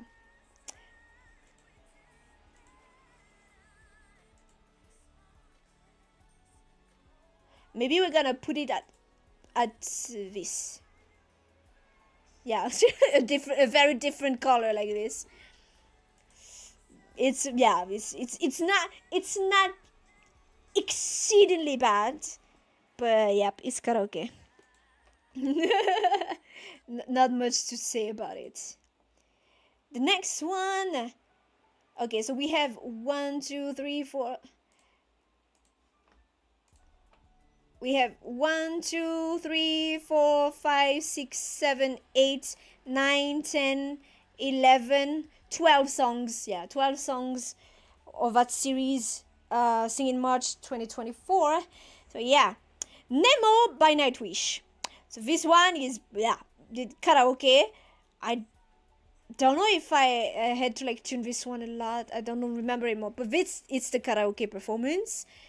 I did receive a comment on this one saying something like, "Oh, you have very poor technique."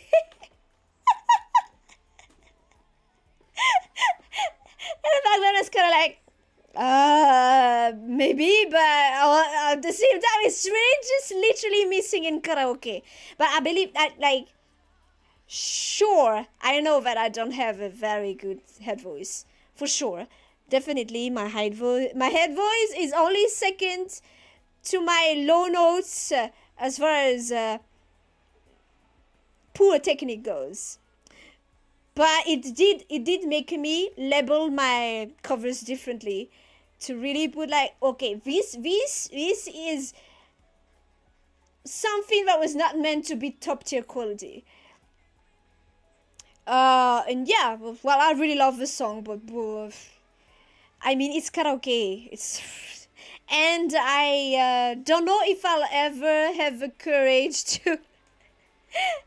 to try out a Nightwish song in a really proper manner, because again, my head voice is kind of and especially like you it's to be expected. People are gonna compare you to the original singer, and the original singer is a powerhouse of an opera singer. I do not pretend to be able to compete with that. And again, usually that's why I'm labeling things differently. Hey, this is karaoke. I'm fine singing songs that I do not have the confidence to make a proper cover of in karaoke, because we're having fun. This was part of a challenge, sure, but it was really just a challenge of singing 12 songs in a row on that series. So yeah, it's whatever. It's karaoke. Could be better, yeah, for sure. If I made a better effort, I could definitely produce a better result. But one I'd be actually satisfied with releasing as a standalone cover, I don't think so. Tarja is a powerhouse, and even going with the later ones, Annette and Floor, they all are powerhouses in their own rights. And yeah. Although Floor is more on the belting side, so maybe I could try out songs by her. I don't know. Next one, Colors. by Halsey, but it's the Crazy 88 version, which is the cover made by Laura Babick's band. This one I did a retake of, I believe. No, no retake. It's still the karaoke performance. Yep, it's karaoke. Yep, it's karaoke. The notes are not very tight. They're kind of wobbly. The way I go from the low note to the belting to the head voice is kind of all over the place. Those head voice notes are really not where they should be. So yeah. Yep, it's karaoke. Nothing much else to say about it. Yep, it's karaoke, definitely. The next one, Nine Lie and Icon, Amy and Eliana. So it's also a Sawano song. So the thing is, Nine Lie is the opening. It's either the ending of the opening of Cabaneri of the Iron Fortress, and then there's a version of it entirely in English, titled Icon, that also is it's an insert song within the same anime. So I combined the two because because I was playing on the prompts for that singing march session.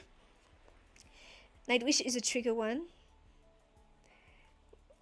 You heard a lot of that band growing up since they're finished. Yeah, no, but from the moment you have a professionally trained opera singer in there, yeah, no. Opera is tricky.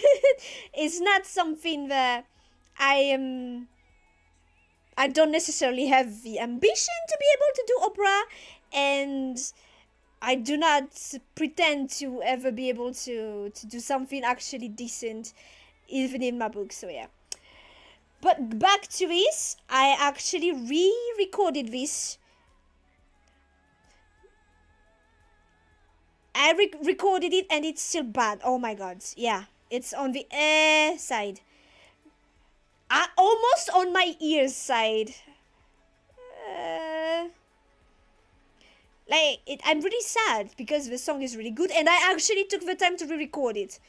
But the way it sounds, it's just so bad. I believe I made other karaoke performances that are much tighter than this.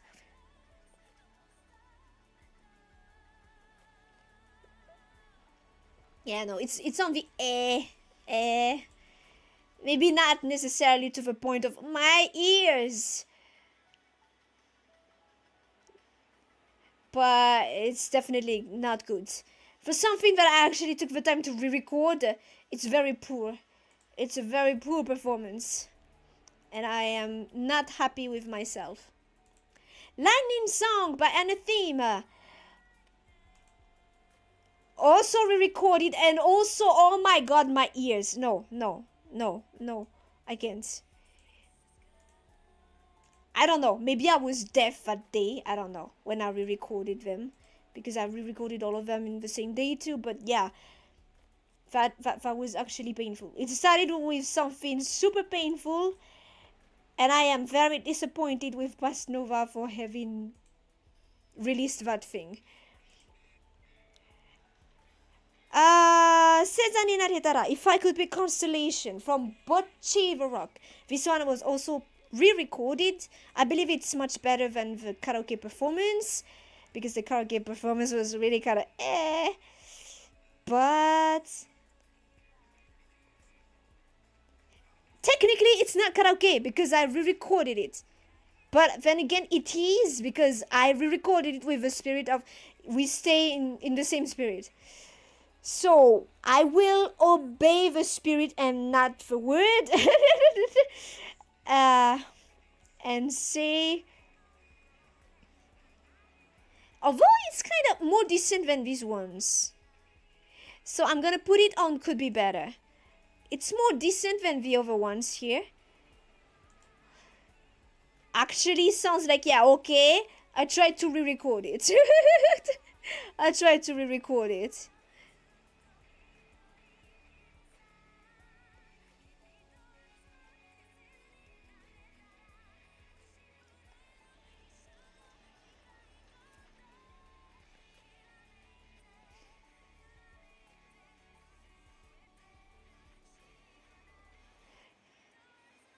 the chorus is actually not too bad.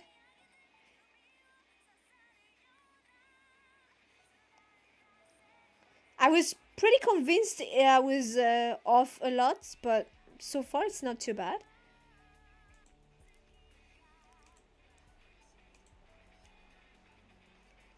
It's not too bad.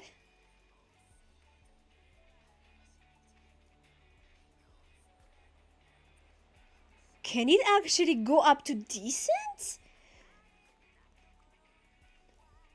No, but I mean, for what it is, it might actually be kind of decent.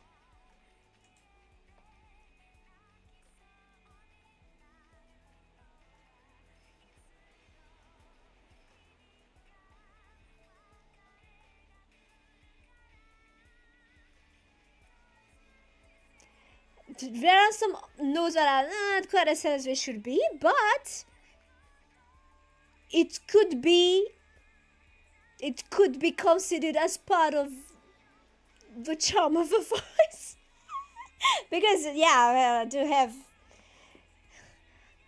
we could maybe argue that it's also part of the charm of the voice. I think for what it is, it might be considered a bit decent, at least. So, seiza ni naretara, or is it? Seiza ni naretara, actually decent for what it is.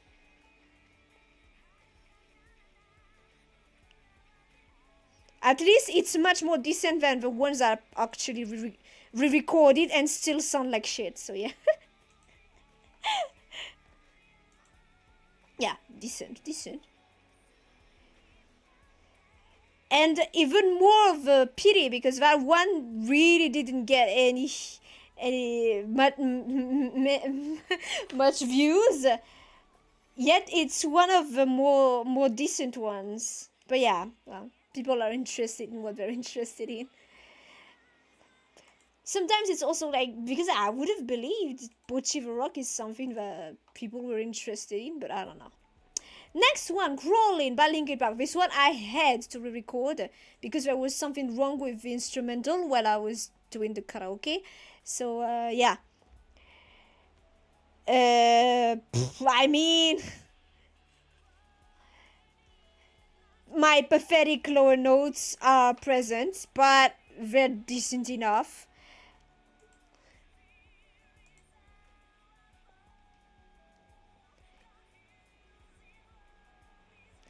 I think no. I'm flat a lot here. I'm flat a lot when I shouldn't be. So it could be better. Could be better.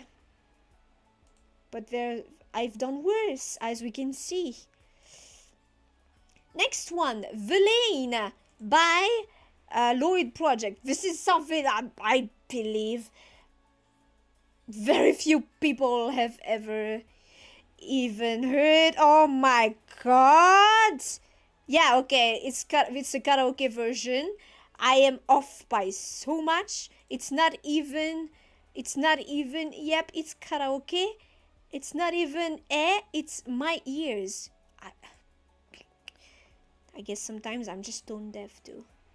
Next, Tears of a Dragon by Bruce Dickinson, which I was surprised got listened to by many more people, and my pathetic lower notes are kinda have a certain charm to them. And it's the karaoke performance too, so yeah, I'd say for what it is. Plus, it's definitely, I wouldn't be making a cover of this song. And I wouldn't have discovered this song if it was not for that challenge. So yeah, yay for challenges. Honestly, for what it is, it's decent. It's decent. It's kind of fun listening to my lower notes on this one. Honestly. Hello, Brian. Welcome. Thank you very much for dropping by. You can hear them on your own. I am not playing them on stream because I do not want this vote to be nuked. So yeah. because a lot of these songs are partially blocked, and that is usually when the VOD gets nuked. So yeah. Next one, Love Hate Letter to Alcohol. Yeah, well, it's karaoke. I learned that song like a few hours before the karaoke, so I'd say for what it is. Yep, it's karaoke. Not much else to say. But I really like the song though. I discovered that song like the morning, and I was like, okay, I'm gonna change this prompt for this song. And yeah. It's karaoke. It's karaoke. Like, not the best, not the worst. It's karaoke. But I really like the song. Natsu no Yuki. This one I re-recorded, I believe, because the karaoke was kind of woof.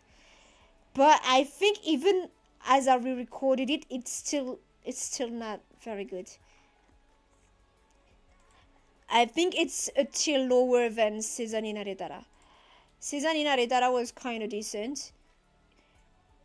I am so disappointed with myself. Like, you took the time to re-record these things, Nova. Why couldn't you take the time to at least hit the notes right?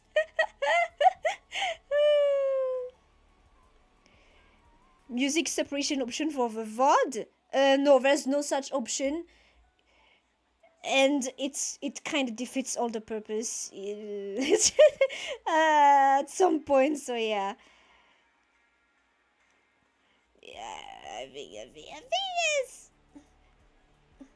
Where was it?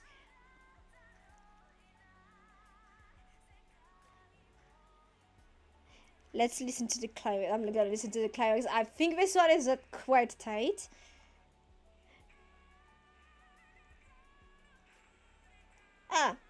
Well, could be better. I don't know, could be better. Could be better. I'm hearing the notes. But it's kind of like...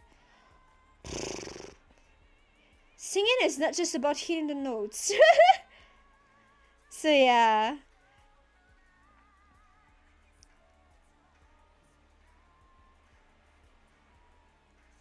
You can hear it a little. Yeah, it's from my headphones.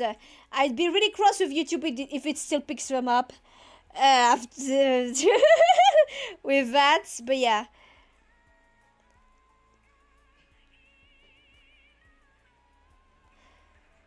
It's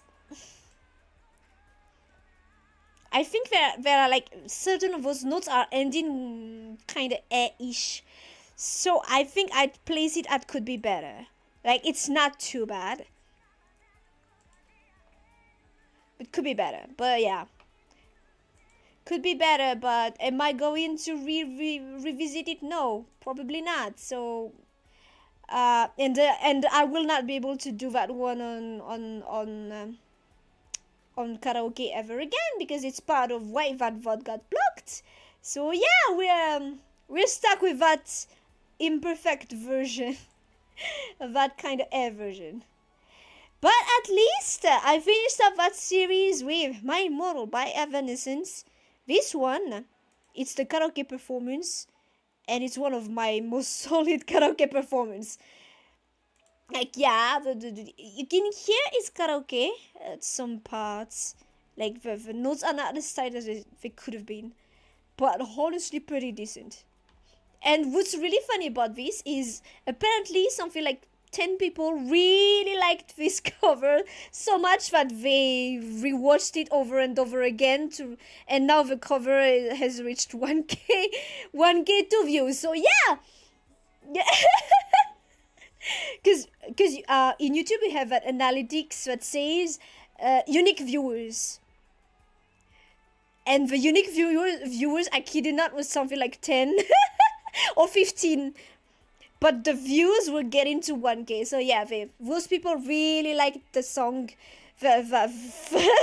this performance so much but apparently it reached 1K. It's pretty just pretty funny. Just put it on loop. But on loop means okay, so there's two parts to it. If someone listens to a cover on loop a ton, I believe it's gonna count as a percentage of the video watched that goes above 100%. That was the case for Through My Blood. Early on, it had reached over 100% of watch time. But this really means that they individually hit the song, then that counts as a single view. So yeah, there's two parts to it. But I'm really glad that they liked it, and yeah, it's really pretty decent for a karaoke performance. And at the end of my karaoke too, so it was I sang 11 songs that are wildly different, ping-ponging my range up and down, and then I ended up on this one. So yeah, pretty decent. Really pretty decent. And much more decent than the next Evanescence song I covered, by the way. So yeah.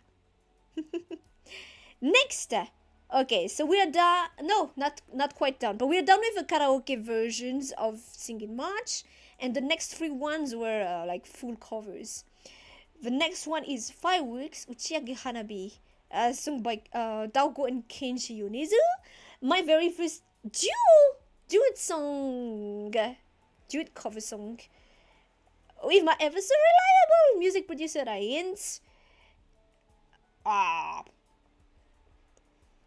I think it's on decent tier. I believe my voice is a bit wobbly. It's on the decent tier. It's decent. Talking only about my performance. not like my duet partner's performance were bad or anything, but I do not feel comfortable harshly judging someone else unless I have their permission to be unnecessarily critical. So yeah, I'm just judging mine. Pretty decent. But also the way our voices blend is kind of cute, I believe. But then again, that's the whole magic of doing duets. Next, Blood Plus's fourth and final opening, Rayon by Jin. I really like this song. I really like this song. I would put it at pretty good, actually. I like this kind of song, the energy and what kind of energy it demands from me singing it. I'd put it at pretty good. Plus, I have that long-held note towards the end that is also on pretty high. I wonder how long I was able to do this one.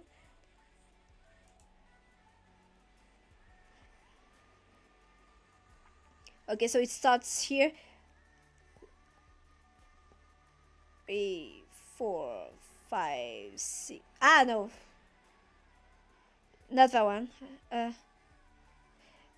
1, 2, 3, 4, 5, 6, 7, 8, 9, 10, 11, 12. Around 10 seconds. Yeah, no. Not that long. But pretty good. I believe that one is pretty good. Pretty good. Next one, Value by Ado. See, we're not gonna take 17 hours on this. She says, and then we're gonna take much longer. Okay. You can't wait to get judged. Do you wish to get judged?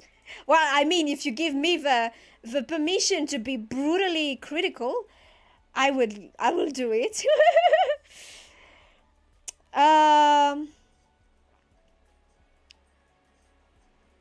Okay, so Value by Ado. I really love this song when I first heard it, and I was like, instantly, yes, I want to make a cover. My very first Ado cover, by the way. Everyone is like, oh, doing a cover of Show. I was like, I like that one. This one. I always go for the less... I always like the less popular ones better. As far as the performance, no, I believe this one is pretty good. Pretty good. It's pretty good. Certain notes are not as good though. It's between pretty good and decent. I'm hesitating. Because the way I went on that...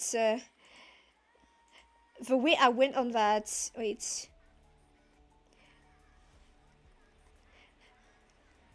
ふさわしい愛ならこの痛みさえも離れちゃしまうすべてがあんなら何欲しくないかない Wait, where was it? Yeah, さえもこの痛みさえも but この痛みさえも was not very tight. That この痛み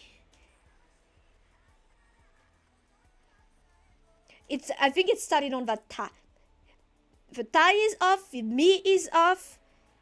The kono eta misaemo, yeah. Ta misaemo is off. All of it is off. So, because everything in pretty good is near 100% accuracy. So I can put it on pretty good. I can't put it on pretty good, but it's pretty decent.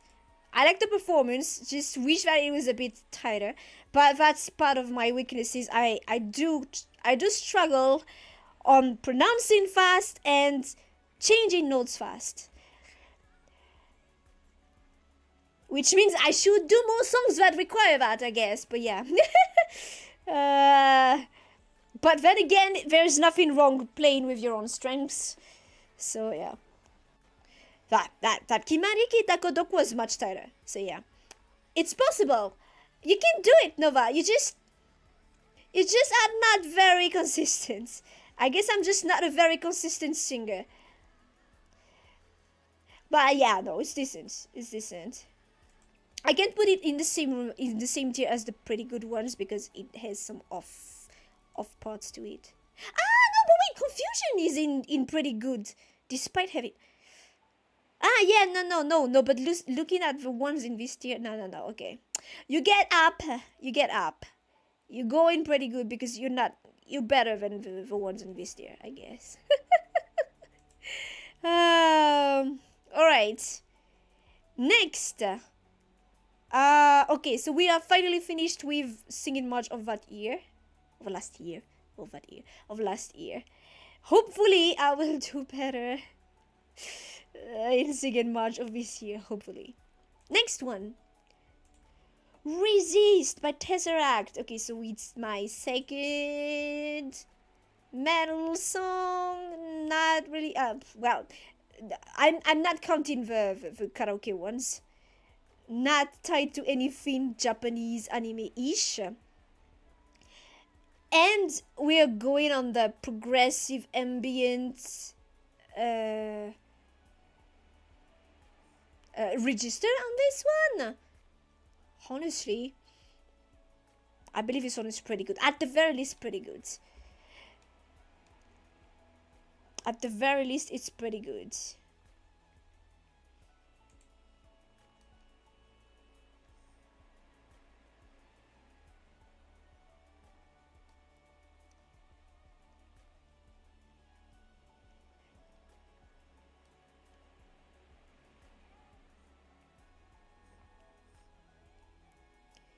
Honestly, at the very least, it's pretty good.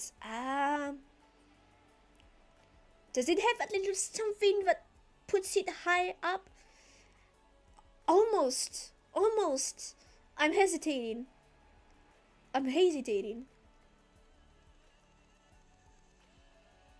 No, I think it's good here, but it's on the higher end of this.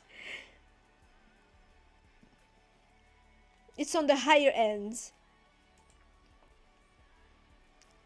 Also, I really love this cover. Just in general, I really love this cover. I really love how Ryan's made the instrumental, that sick guitar riff that goes. I really love it. I really love it.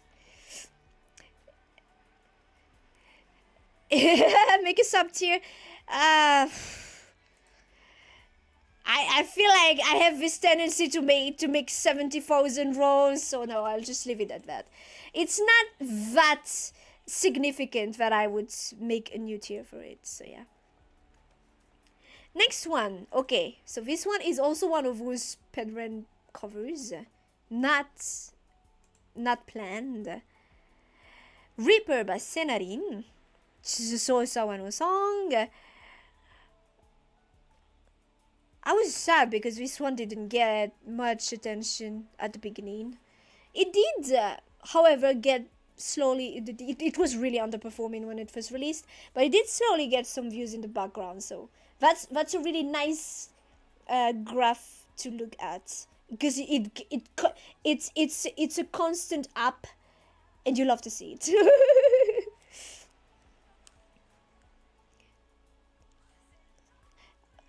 Plus, it's pretty good. Pretty solid one. How should we make like a tier that says solid? Because pretty good. But is there something that goes solid and pretty good? No, I think all of them are fine within the same tier, so I'll leave it as this. Wait, really solid cover, even though my voice is kind of not as on point as I believe it could have been. But on this one, it kind of is fine, because it kind of sounds like it's really the nature of the voice. So yeah, pretty decent. Next one, Nobody by One Republic. Also speedrun this one. Speedrun this one.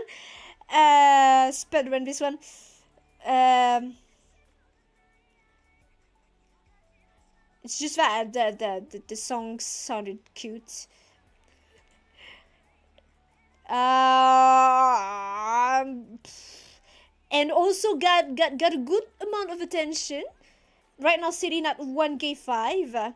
I don't believe it's overrated, especially compared to my other covers that had more views. And it's like, yeah, it's nice. But still, I'd put it at decent. It's not the same tier of these ones. It's pretty decent. It's not bad or what. It's decent.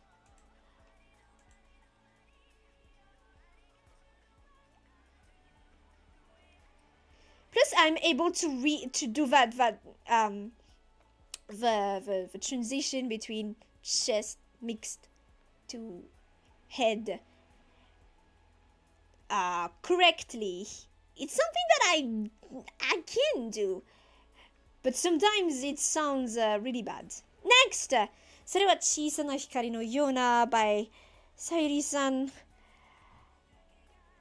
May she rest in peace. There was news that she had sadly passed away a few months ago, and it was just a few months after I released these covers. It was kind of wow, okay.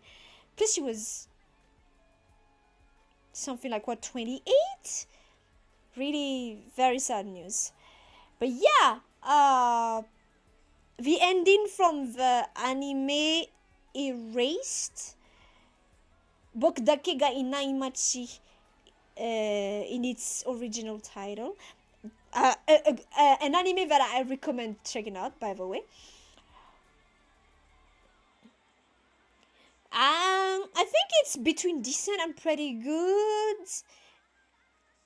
Yeah, no, I think if I had to place it, I'd put it at pretty good. Pretty solid. Also has a long-held note, as I like to do them. Let us listen. I don't believe this one is very long though. I'm trying to keep a record of my record. Right now I think it's 21. Okay, so it starts here.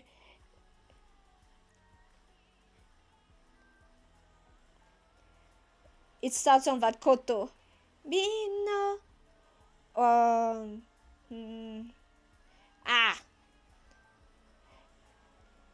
1, 2, 3, 4, 5, 6, 7, 8, 9, 10. Oh, barely 10. Yeah, no, nothing very long. Nothing very long.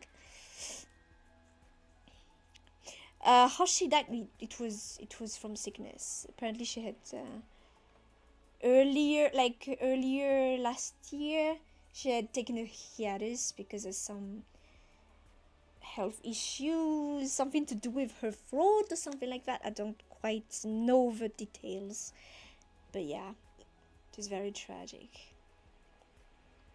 Next, my next duet.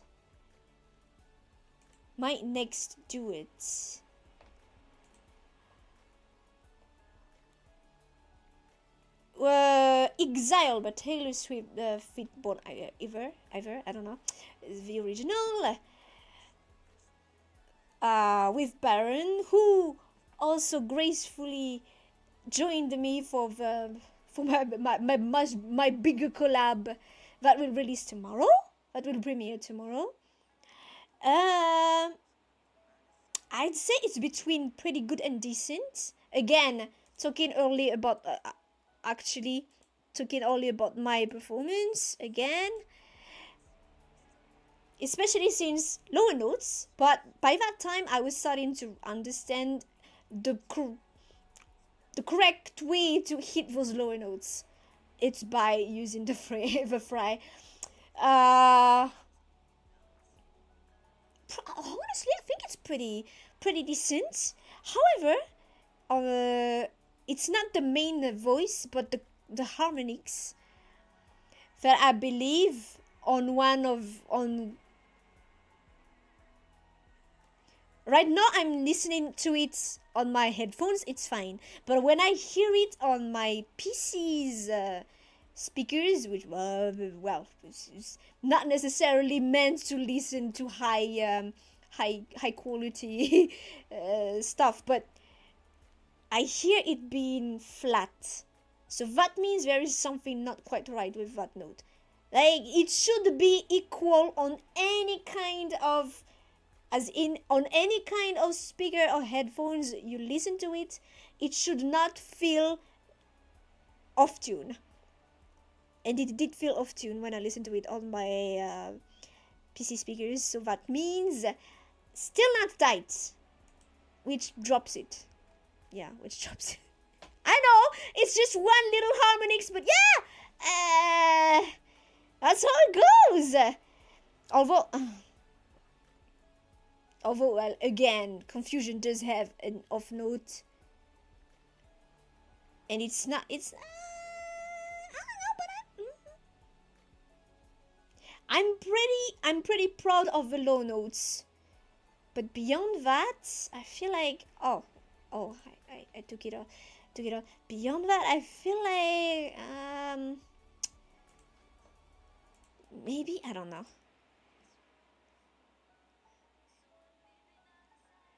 Although, then again, is it really of the same quality of these? I think it's of a better quality though. So it's pretty good, but pretty good low. Just because of that one. It also means that because starting from, I believe, Reaper, I started to time and tune everything myself. So it's not, it means my ears still need help. Because yeah, I don't use fancy stuff like Melodyne to tune. I do all of it manually, just listening with my ears for now. I don't know if I want to go and make that kind of investment, because well, I did consider maybe offering commissions for timing, tuning, mixing, and mastering, but I don't know. And then if it's just I'm still going to produce all my covers myself anyway, so or with Ryan's, but in that case I'd rather just work on my singing rather than rely on a fancy tuner thingy. So yeah, but if this just shows that my ears are not quite there yet, and yeah, we need to do better next time. Wasn't Melodyne or something free for a while? I don't know, but right now it's super expensive, and the fancy stuff that I believe would actually be an upgrade from me just doing things manually is something like, oh, it's, I think Melodyne, I don't know if it was free or not, but it doesn't matter because it's not free now. Melodyne, I don't know. Price. It's not something I feel like it's worthwhile for me, especially in my pipeline production right now to get. Although then again, since I do want to do more collabs, it might be good to have almost $700. Yeah, no. No. How can you really? I don't know, but it doesn't feel like I can justify that kind of price for a piece of software that does just, yeah, sure, it's supposed to do tuning and timing, but that does just that. I don't believe I can justify that. I'd rather just get better at singing. God damn it. And also, since I do all the tuning and timing myself, I'm not commissioning anyone. So it's just get good, Nova. You're supposed to get good.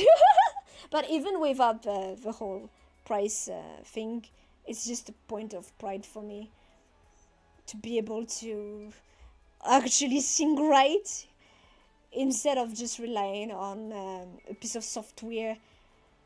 So yeah. Break in my next duet with a lovely Rixa, who also gracefully joined me for my big collab, but will premiere tomorrow. I believe this one is pretty good. This one is pretty good. I don't think there's anything that was very off, that sounded off in this one. Right now I'm using a tool that is kind of just auto tuning little things. Like, it works fine because it's just slight little things that are just a tad bit off. Just like oh, right here, just at that moment, and not anything that is super off. So right now it works fine. We'll see in the down the line. I'm kind of a stubborn person on that point.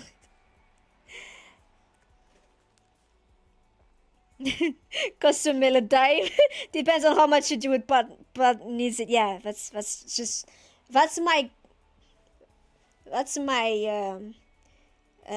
it called? That's my concern. Yeah, because it's one thing for me to be very harsh on myself and expect myself to sing near perfectly. I can't really expect my collab partner to necessarily adhere to that.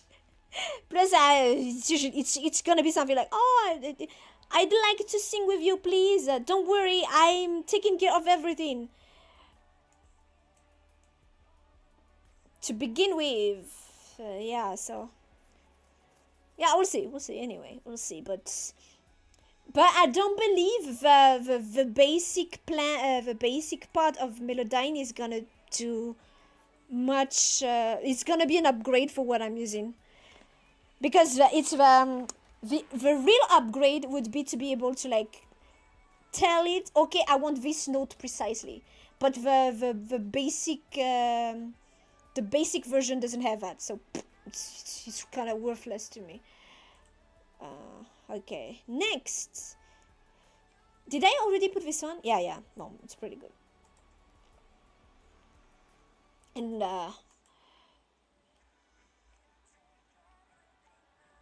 I believe our voices blend well. Well, I believe all the duets I made were really all very interesting to listen to. Listening to how the voices blend. But it's also a big exercise in mixing, which I really like. Hey, we should collab, by the way. Do you happen to have $700 laying around? No, not doing that. I would like people to be a minimum comprehensive. No. No, I don't think comprehensive is the word I'm searching for.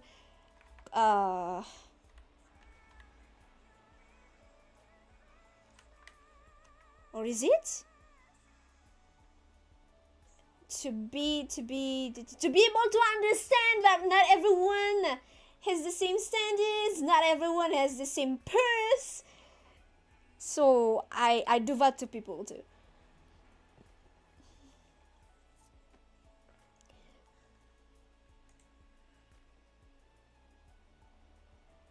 No, it's a very good, pretty good. Even actually might go up here, because I believe I was able, because the exercise is also to be able to balance out and blend well with your partner.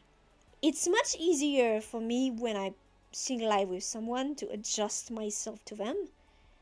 But when we record separately, well, unless I receive the recordings first, and I'm gonna try to work around that.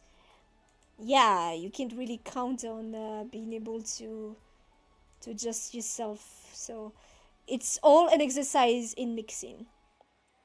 Next, Demon Slayers season, I don't remember what number. Opening Mugen, my first story in Hyde. The first one officially Kuroshiro and Nova cover. Even though Error actually did have some parts that was separated like that.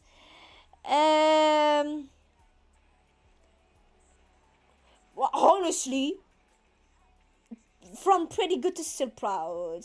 I believe this one is pretty solid, and it was also my very first time doing the screams, the extreme vocal technique.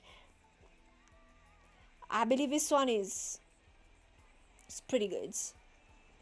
Really pretty good.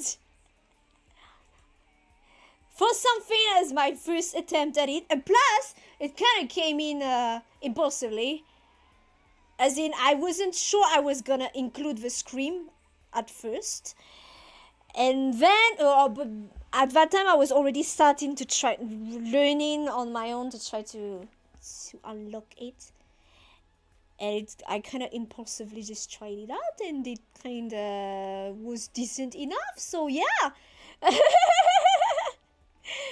I don't know. I'd put it at pretty good. Pretty good or proud? Well, I have to compare it to another song that will come up later that I would place here. So maybe I'll put it here. Still pretty good. Really pretty good. Next one, Unlasting by Lisa. My go-to karaoke song. The very first time I sang karaoke, this song was it. And this is the live recording version. So I did a live recording session of this one, and then I mixed it, mastered it, and released it. Like, I did the live recording Friday, and I released it was this Sunday or something like that. So yeah, it was kind of unintentional, but still happened for the speed run, I mean. So this released on the 7th of July, and I recorded it. Yeah, 5th of July, yeah. So I recorded Friday and I released it Sunday. And since, well, it is a recording, I did really try to have the best, perfect take possible. It's the case anyway, but sometimes I believe I'm much more rigorous than other times. On this one I was really rigorous. And I believe the performance is pretty decent, pretty good. Honestly pretty good. And I'm also rather happy with the way the backing vocals turned out. Because again, I do like the doing some big choirs. Oops. Plus there's changes in energy in the song. Yeah, no, really pretty good. As far as performance, as far as recordings, I think this one is really pretty solid. Actually, maybe I might even put it up here. Like, there's nothing in the MV. We don't care anymore. Who cares about the MV? But the recording is pretty nice. Plus, it was my very first time doing a live recording. Starting pretty strong. Yeah, I'm pretty satisfied with this one. Even if there's nothing really special with the MV. Which might actually help, you know. You just concentrate on listening. Next one. Tokyo Ghoul Re's opening Catharsis. Taken from Lintoshite's Shigure again. I think this one is pretty solid. Pretty good. And even doing it live last December. Oh, pretty good. I think I can nail this one decently enough. But I think I did nail it decently enough.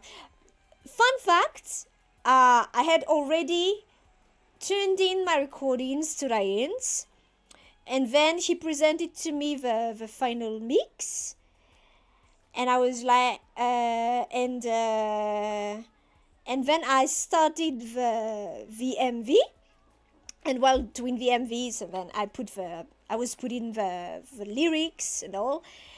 And I noticed that what I was saying did not correspond to the kanji lyrics. Well, I don't read all kanji, but I can read hiragana, and I could tell, wait, no, that's not it. And it turns out I had, well, I don't remember. I think it's the genius.com version that was just saying wrong. That was just had wrong romaji. So I was like, And I contacted Ryan saying, it seems I said the wrong lyrics. Would it be okay if I re-record it and you just replace it? And he's like, oh, okay, well, if you want. And then I re-recorded it, and it turned out so much better. So yeah, happy accident, I guess. The first performance was really not that good.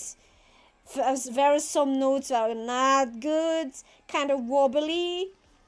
Like honestly, the kind that makes me go, did my ears work that day? So yeah, no, it's good that I recorded it. The recording was pretty solid. So yeah, pretty good, pretty good. Plus I added the screams, because I had already I don't remember if I had recorded this prior to Mugen actually, because I think Mugen I also speedran, and then I added in the screams, which does add a bit more depth to the whole thing. Pretty good. I'm pretty I'm pretty satisfied with this one. Next, 86, an anime that I've never seen, but it's Sawano. Of course, it's Sawano. Avid. The song is beautiful. The performance is decent. Decent. At the very least, it's decent. I remember I had a bit of a hard time with it because the key is not in a comfortable range, as in it's in between the high range I'm comfortable at and the low range I'm comfortable at. As like it's in the middle, but not at a range. I had a hard time finding the right placement for my voice on this one, so I'm happy that I was able to find it. Maybe it also has to do with Mizuki's son's voice. Mizuki is the vocalist on this song. It was kind of hard finding the right placement to be able to belt it right and yet still hit the notes right. Like it was weird. It was a weird placement, but it turned out pretty decent. Would I put it at decent or pretty good? But then again, I feel like it's more decent than Fireworks and Nobody. Again, not that these ones are bad, but if I had to place it in a tier, I'd place Avid in a higher tier. So I believe Avid probably should be placed here. Now that I'm listening to it. Maybe I didn't regress. Because it looks like the later covers are all in the higher tiers. It's just a karaoke ones, and the one takes that are kind of low. And this being here is not necessarily its fault. It's really just that it's outdated. So I'd like to give it another try.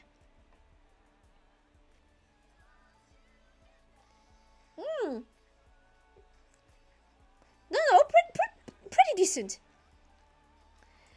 Especially remembering that I had a bit of a hard time finding the right placement. Also, my mileage varies per recording, honestly.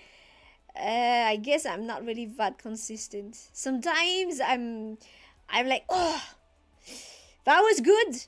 And then it turns out it was not that good. And other times I'm like, and then it turns out, oh no, it was pretty decent. So yeah, mileage varies. Next cover, a very special one. Actually, this one I had prepared for my 500 subscribers. And the first time you hear Nova sing in her native language.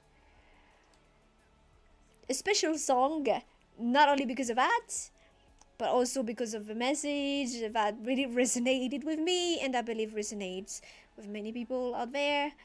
It was a very special one, and I am very happy with the results. Even the VMV, well, the art could be better, especially that face. Why? There's a word that comes to my mind with that face in my native language. Sundenta. Which, well, it's really a word that you feel. Yep. But I'm really proud of this one. Honestly, if I had the opportunity, I'd like it to pass on the radio or something like that here, because I'm really proud of this one. And the song is beautiful. And And it kind of made me choke out a bit seeing all of you, well, all of you, yeah, no, you guys checking it out. It meant a lot to me. Because I was like, well, it's a song that definitely none of my viewers ever heard. And it's in a language that nobody understands. But then again, when we listen to Japanese music, do we actually understand all of it? But I'm sure most of the weebs don't. So, yeah, I was like, how different can it be? It's fine. And I might as well, since I do all this. I admit at first I didn't really want to like reveal my location for like privacy reasons. But then again, I was like, yeah, but does it matter? Plus, nobody knows of my country, which happens to be the 5th biggest island in the world. Like what? Well, not nobody, but yeah. It kind of irks me when if I type Vtuber Madagascar, it's VTubers be like, what? Is it a real place? Or VTubers talking about that movie series that should not be named. So it's kind of like, yeah, no. Maybe it should be a bit of a duty for me to share a bit about my country. Because there are beautiful things here too, just like anywhere else. So yeah. I'm really proud of this one. And, well, you might hear me sing in my native language again, maybe down the line, because there are some really beautiful songs that people from the same country have written and sung, and I believe if I have the opportunity, I should share them with you too. So yeah, that might happen down the line. We'll see. Next, okay, so the next two ones are the remaining ones from the Honkai Impact 3rd series. I did record this, not at the same time, much later, but I did record this much earlier than the time they released. They released in August. I believe I must have recorded them at least at the beginning of the year, at the latest. So they were really overdue, but I don't release my covers, especially as of late. I don't release my covers in order of it being ready. I'm trying to... there's a certain logic to what I do. Like, this corresponds to this theme. This one was made especially for this occasion. So yeah, that's how it ends up. And these ones were not corresponding to any theme or any special occasion. So we just kept getting pushed back again and again and again until we finally released in August. Regression, I'm really happy with this one. Hello.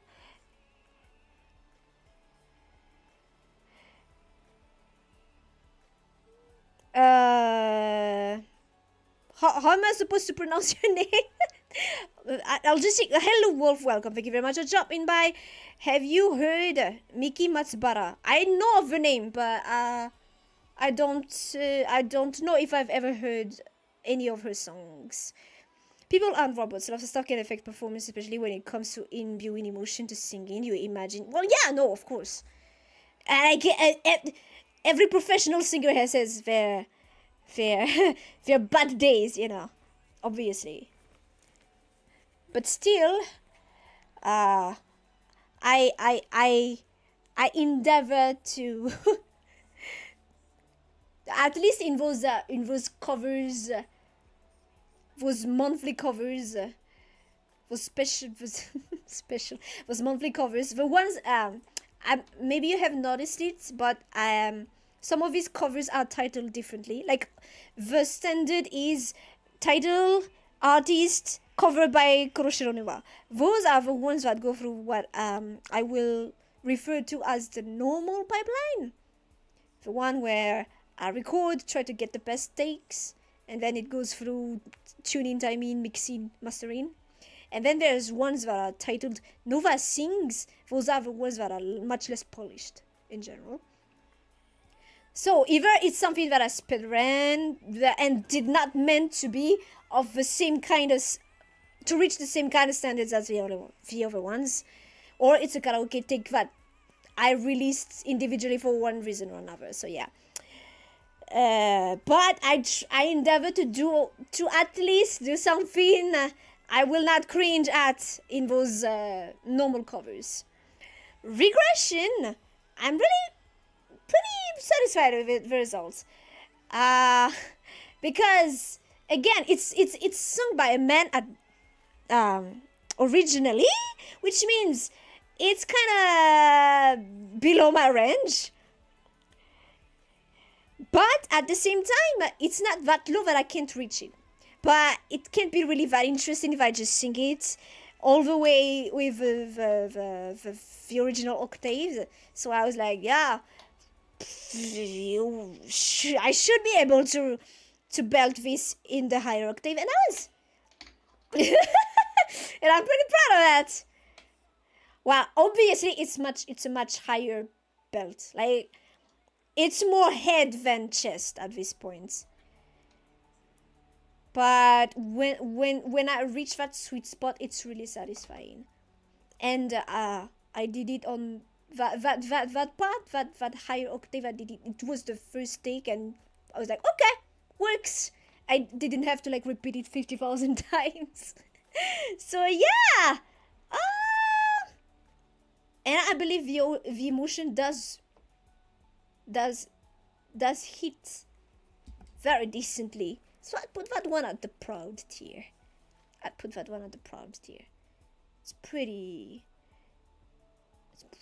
honestly pretty solid. The next one was the last of the Honka Impact Food covers, and yeah, the last one, because I don't believe I'm gonna happen upon any more of these songs anyway.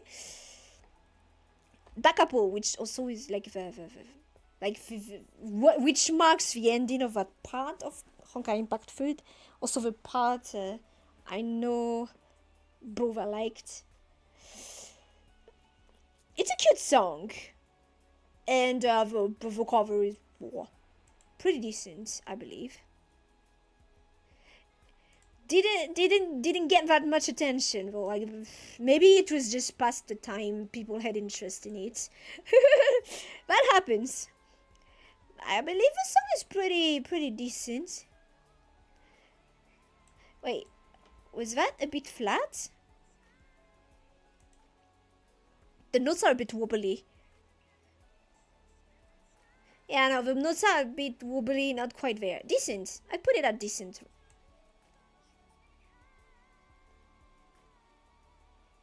Yeah, I'd put it at decent. I think it's a lower tier than the other ones in the pretty good tier.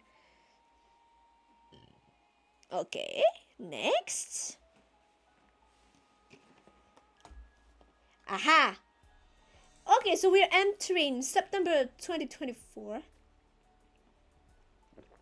This one was not speedrun, but I did want to release it like around the anniversary of its release. This actually went a bit under my radar until I saw Octavio and Ruse sing it. And hearing Ruse scream, I was like, okay, I'm gonna go back to scream training. So actually, this song was what really made me, okay, let's go and learn screaming. And I had already started screaming in other songs, but yeah, this one was the source of it all, and I really wanted to do it justice. And honestly, I'm pretty proud of this one. I'm pretty proud of this one. Even the art, I'm pretty proud of. Honestly, now they don't look like they don't look kind of fuggly anymore. Even if, yeah, sure, for sure, there are better artists out there, but yeah. I'm really happy with this one. The only thing that's lacking is a remix by Ryan. But honestly, I'm so freaking proud of this one, because when I recorded this, and especially when I did the scream parts, by that point I had already recorded Mugen and Catharsis, so I had already 2 songs under my belt where I was using that technique. But when I did this one, it felt like I had lost it, and I was so disappointed with myself. Like, it felt like I had unlocked a new skill, but then no. And I was like, was it all in my head? I was kind of bummed. And then I honestly checked so many videos of people explaining how they scream, and it's thanks to that I was finally able to find the right placement for me. I'm very thankful to those random YouTube videos, because it just one wasn't enough. But I watched several of them. Among them, some really professional people that actually knew what they were talking about, and others that were laying it down in more layman words. And all of that helped me to finally find the right placement. I'm really happy with this one. Really happy with this one. Who knows? Maybe down the line I'll be able to do even better screams. But I believe I finally found the placement. Though when I do new recordings, I always need to it's like when you're trying to imitate someone's voice and you need to listen to them again. I need to do some more than I do when I do clear singing, because clear singing now at this point I'm much more used to it, blah blah blah, and I don't need as much time to warm up. But with screaming I still need to do that. Where is it again? But I do hope with this one I finally cemented, okay, this is the placement, Nova. And back when I was listening to all these bands with those vocalists where we were able to do some amazing screams, and I was always like, yeah, I'm never gonna be able to do that. And look at me now! Hey! You should never say never. You should never say never. The art of this cover is gorgeous. Oh, thank you so much. I think this is the best art I've done for any cover. I will never be able to top this. This is the best art I've done. How do you even train screaming? Well, for my part, it's the same way as I approach singing. I try to find the right placement. That's how I call it. It's like physically your vocal cords are still where they are, but when I sing, it's more where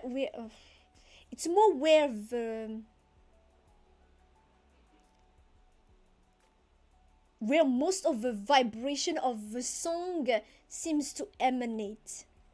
So that's what I call placement. Like, for example, if we say chest voice, if I do and you place your hand on top of your chest, you're gonna hear it vibrate. And the head voice, if you placed like a glass just before your forehead, you'd feel the vibration. That's the difference. That's what in that. And I can kind of feel, it's kind of like I can kind of feel it physically. So I try to find the right placement with the screaming. Well, there are two techniques. The first one is by using the false chords, which is not your vocal cords, not what you use to speak, but physically it's what actually protects your vocal folds. It's a very it's a hard technique to even unlock and master. And there, if you search it up, there are many professionals who are going into depths about it. And then the second one is the fry scream. The fry is that. See that sound? it uses that. So that's the two of them. And when it comes to screaming, usually the fry scream would be higher, like you produce higher notes with a fry scream. And well, that's how you do it. That's how you do the scream. And with false chords, it's the low ones. So it's the growl one kind of screams. False chord, stuff like Mongolian throat singing is also using false chords. So it's that kind of thing. But the fry is actually using your vocal chords. That's what at least that's what I've been able to glimpse from my several hours of watching YouTube videos. And yeah, I can understand it. Most of those videos are trying to like give you a key to how they reached it, and then it's up to you to try to find it. Honestly, that's what I can say. Some of them say stuff like the coughing can help. It's for the vocal, the false chord. The coughing, if you cough, you're activating your vocal. Not the vocal cords, your false chords. You're activating your false chords when you cough. And so that's a way to localize it and try to access it. And then from there, you try to push. But you have to be careful. Honestly, I would, if you're interested in it, I would recommend checking out, doing some research before trying it out, because you could get hurt. Although apparently false chords are less likely to get hurt than your actual vocal cords, so there's that. What I'm doing, I believe, is more of a mix of both, and that's what I've wanted to achieve anyway, because I wanted to achieve stuff like Chester Bennington kind of scream.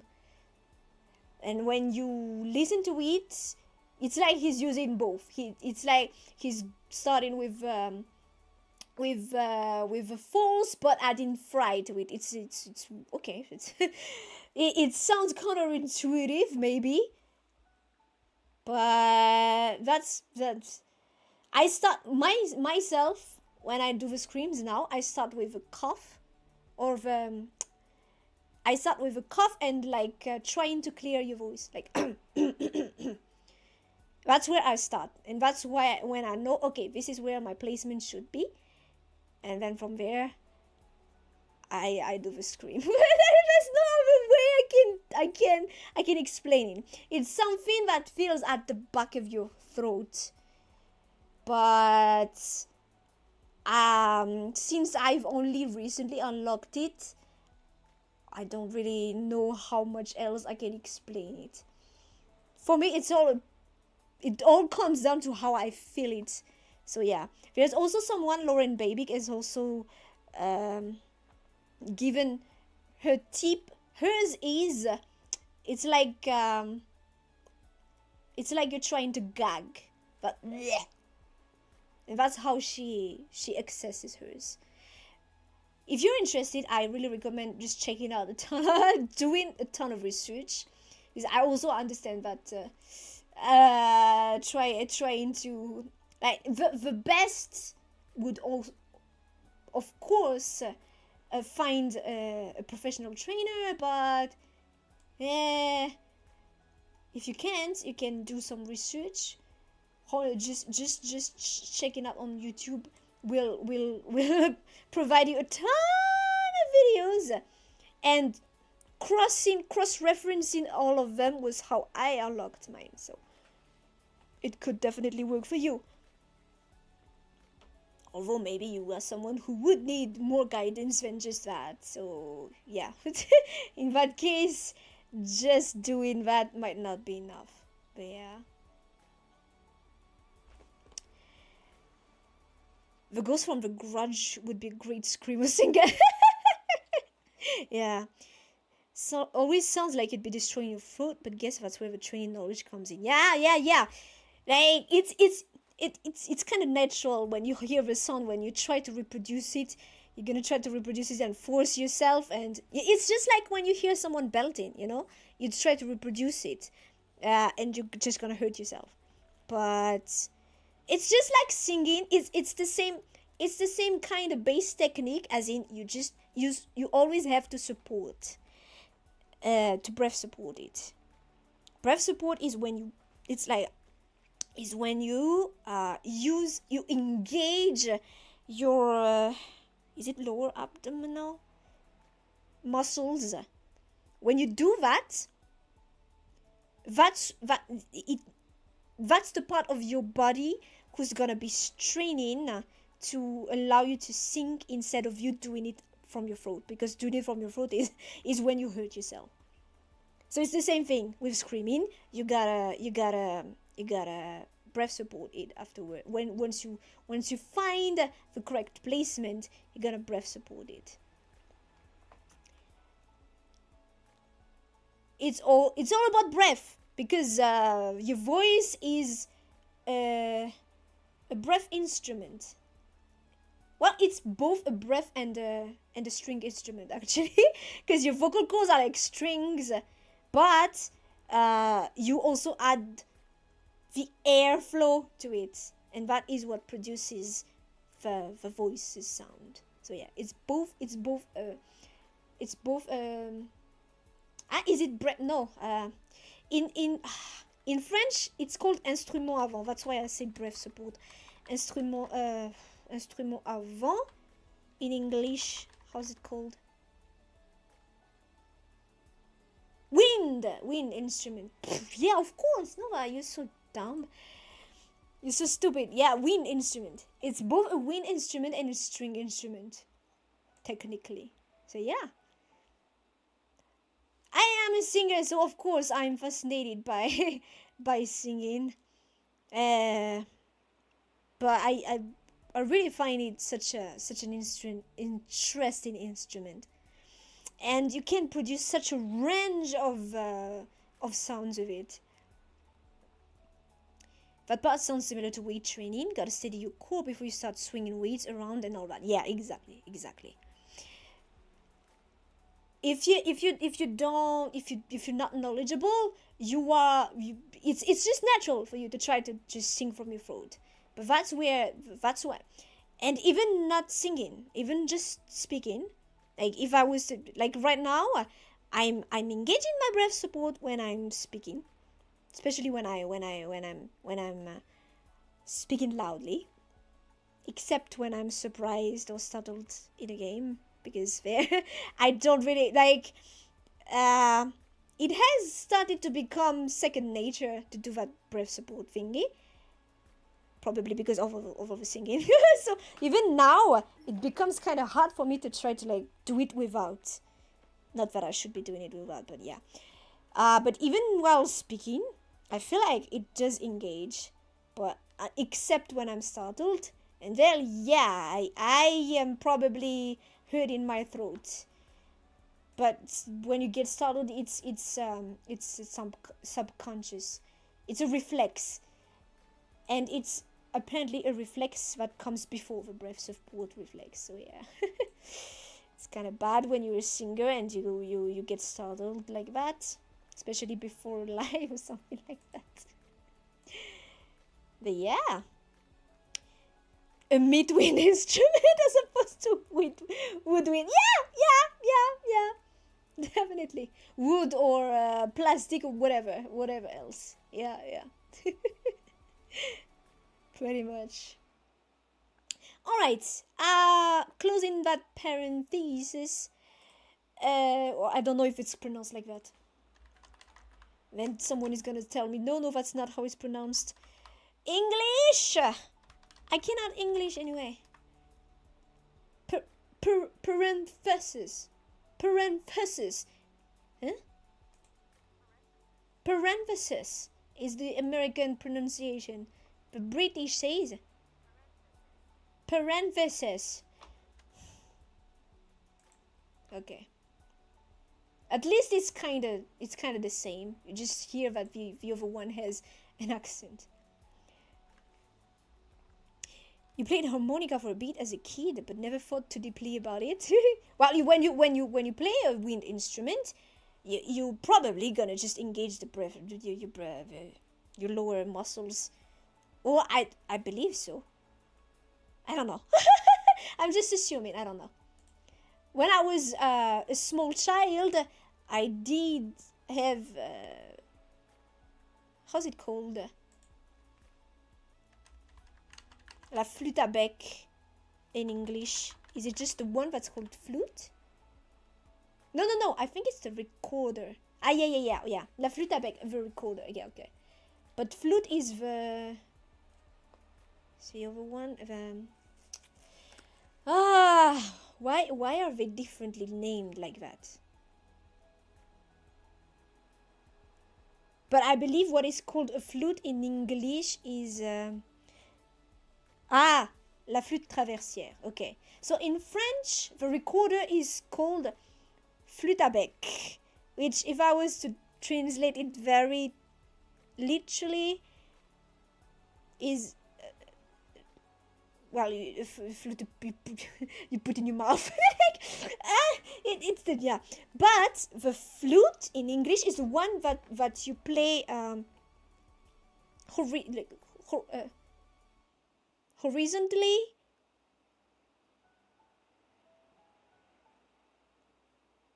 And that one is called flûte traversière, yeah, which implies the position you play it in. But yeah, when I was a small child, the school I was in had recorder lessons. But of course, as a small child of like five, not even 3 or 4 years old, I don't remember anything about it. It's just the music teacher that was playing, and I was just blowing into the recorder.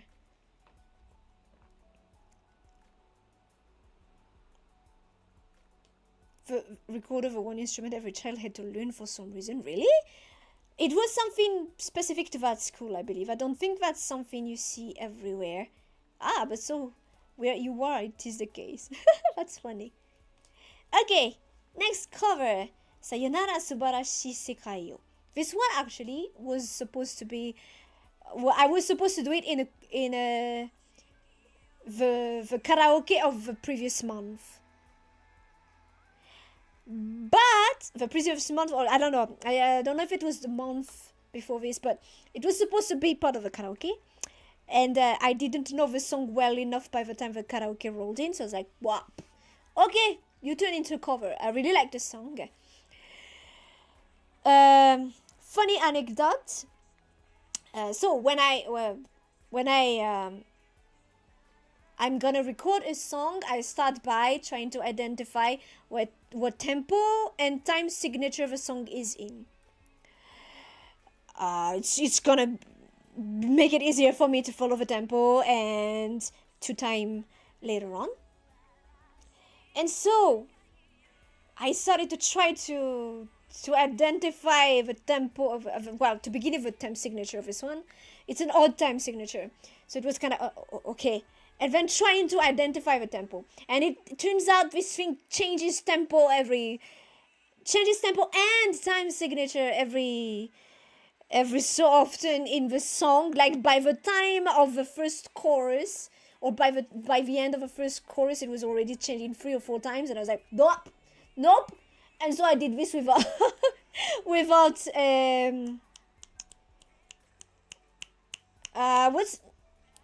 what's that little thing called again?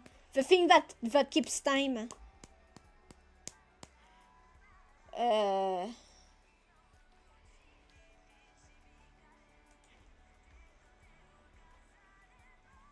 No, not a watch. Not a watch. The one that allows you to keep the... come on! Just pulling my leg. The one that allows you to keep the tempo. The metronome. I did this one without a metronome, because I was so fed up with trying to change the time and the tempo every time in the DAW. So yeah, I did this one without metronome. The lady that sings this originally has a very interesting voice, and she tends to like end all her notes with going kind of like how I did it the first one, going like no, wait, that's not how it goes. Wait,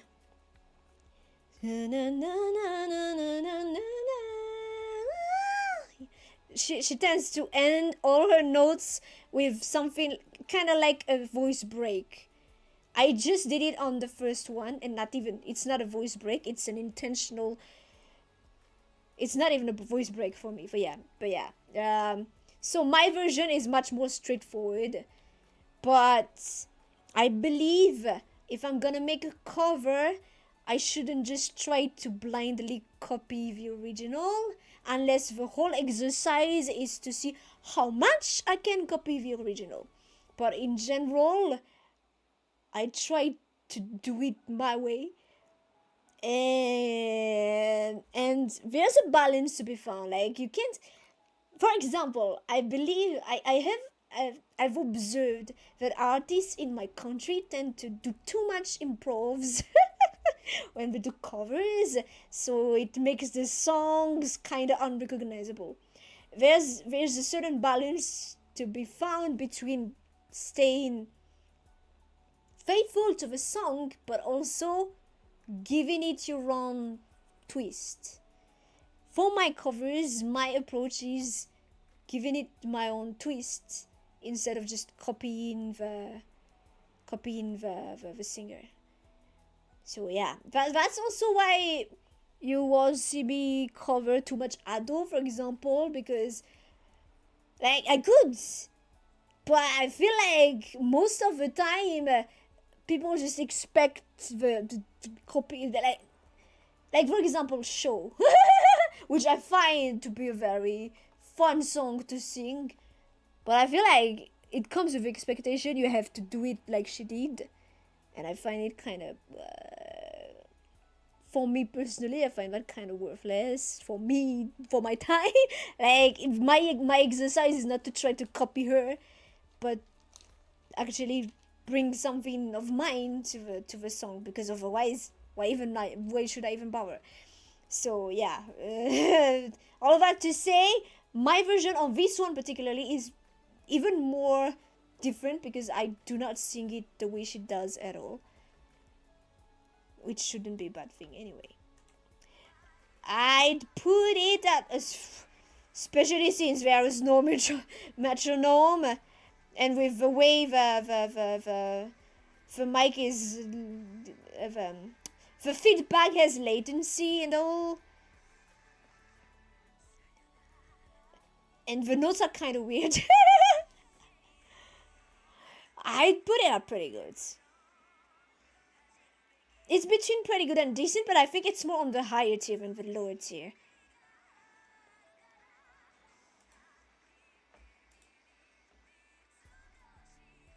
I put it at that higher tier than the lower. Yeah. And fun fact, this is not a new art. This is actually the art of my very first birthday stream that I spruced up, because the original art was really fugly. Super fugly. Something that I do not wish to see the light of day ever again. And yeah. Never again. And I spruced it up. It was really fugly. So yeah, moving forward, that's probably what's gonna happen. That's what's gonna happen with all my covers. Next, we're entering into Vtuber. So for Vtuber, I had 11 songs, I believe. 1, 2, 3, 4, 5, 6, 7, 8, 9, 10, 11. What's Vtuber? It's just like Singing March, a random singing challenge I found on Twitter. Always nice. So these ones were purposefully recorded. Like, my objective on this one challenge was, okay, we're gonna do things fast, efficiently, but it does not mean you drop the quality. Basically, that's it. So the very first one, and all of them are short, except one, shortened covers.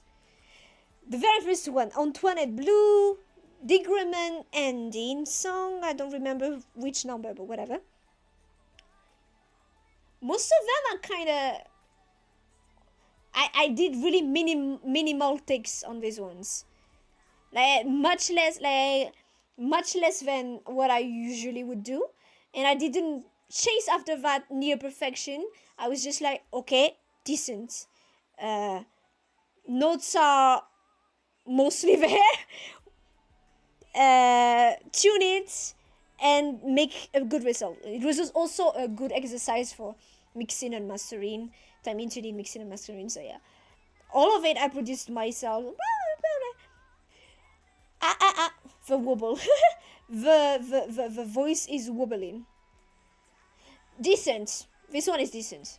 Which was the minimum standards, so I'll take it as a win. On this challenge, I was not expecting to produce the highest quality ever, just quality.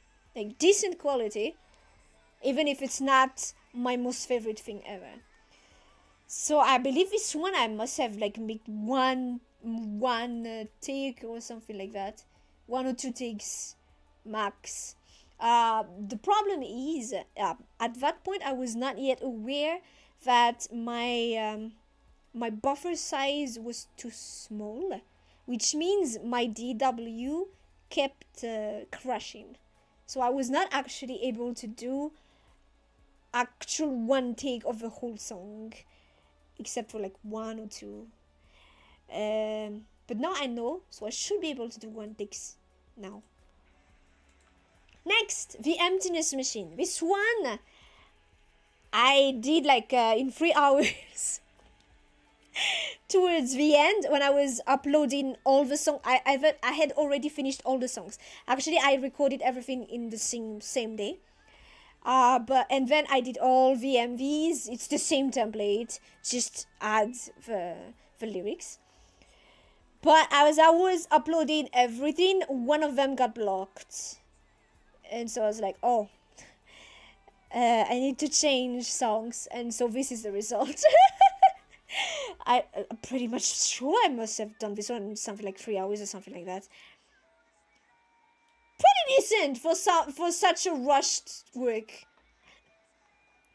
Comme quoi, as they say in French. Pretty decent. Honestly, pretty decent.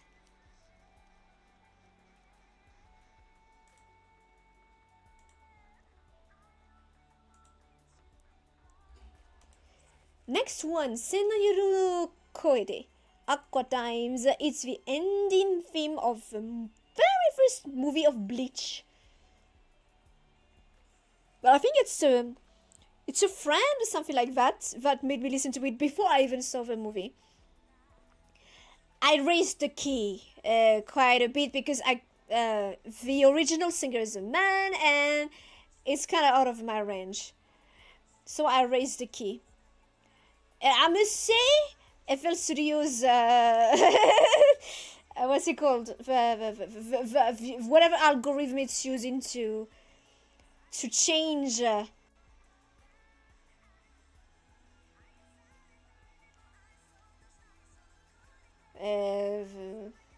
don't know. Well,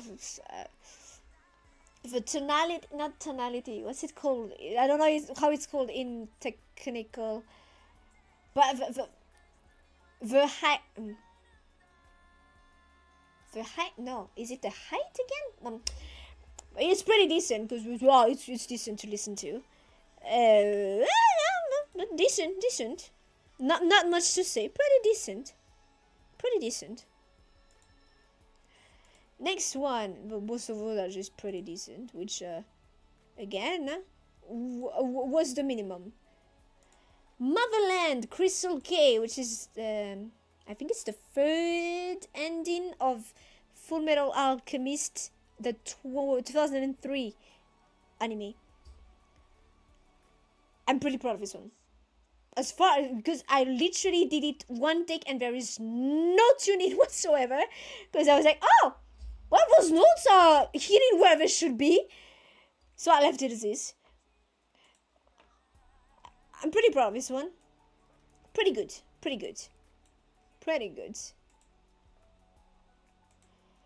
Next one, Chandelier by Sia. Okay, this one couldn't do it in single take anyway, so because I need to take a breath between the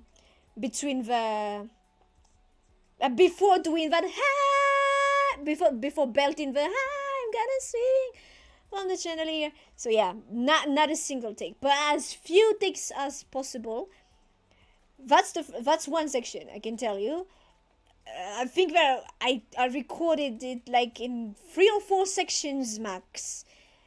Towards the end, it was just one take, but it was really the I'm gonna swing that I needed to do separately because I needed to take a big breath before doing it. The transition to the head voice is smooth enough, pretty decent. Apart from that, very first, yeah, that's decent enough. The only part I'm not satisfied with is it goes, I'm gonna swing from the chandelier, from the chandelier. That part, is not. It's a bit flat. Doesn't exist, like it doesn't exist, is actually kinda decent. Doesn't exist, slightly more decent than the first one, but still not where it should be. It's wobbling and it's not hitting the note correctly. But the rest is decent, so it's really very solid, especially for a song like this. Very decent, especially for a song like Chandelier. Last Hope. Paramore. Last Hope. Very decent too, this one. And since the goal was to be really fast about things, even even backing vocals are very minimal, but I think it's turned out pretty nice. That every night I try my best to dream was wobbly. Dream. It went, okay, so it should be dream, but it goes dream. It's wobbling. It's going a tad flat before going back where it's supposed to be. I guess stuff like that, if Melodyne is able to fix it, would be nice. But again, it's just, I guess I'm just a prideful person, you know. I feel like you need just to get good, Nova. How are you unable to just hold a single note like that? That's not difficult. Please get ahead in the fucking game. So yeah, decent, but just listening at it like that, like yeah, it's decent. Something that has been recorded real fast. It's decent. It's definitely better than those karaoke takes I made. And I hope to at least maintain this kind of standard for the next singing march. If there is. Hopefully there is. But yeah, it's decent. You think Chandelier was the first song you heard from me? Oh, is that so? Wow. It could be much worse, so yeah. I'm glad that one was the first then. There are some of those covers that are really not worth it. I kind of feel like I want to unlist them, but then again, we'll see. Maybe the ones with my ears, I'm gonna unlist them. Because I do not want people to hear that and think that is the kind of thing they can expect from my channel. So maybe I'll unlist them. You gotta have a standard. By you, I mean me. Yeah, no, decent. It's decent, but there are wobbly parts definitely. If I had done if I was to do it again, I would have corrected those. Next, Aozora no Namida, the first opening of the anime Blood Plus, which was a nostalgic anime, really. back then, I didn't know a lick of Japanese, but I remember I knew this opening by heart. I sung it, and I knew it by heart. So yeah, I really like this song. I believe it's decent. Yeah, I know it's decent. I think I did this on a karaoke at some point, and it was really bad. Well, maybe not really bad for a karaoke. It's a karaoke. But yeah, actually recorded this with the intent of it being qualitative, and it is decent, very decent. Plus, to be fair, this is pretty much just full belting. So yeah, pretty decent. Next, Ashes, Celine Dion. I believe this one is decent too. I did do this one in karaoke. Well, a lot of those are songs that I already did in karaoke. And I was like, I kind of want to have a good version of this, of me singing this. So that's how it ended up. And I just fit them with the prompts.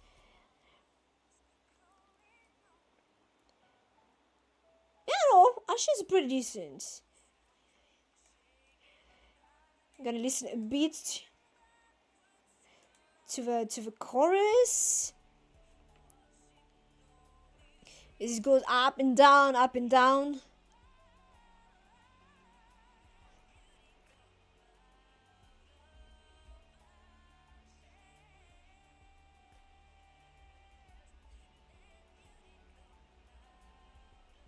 Yeah, no, pretty decent.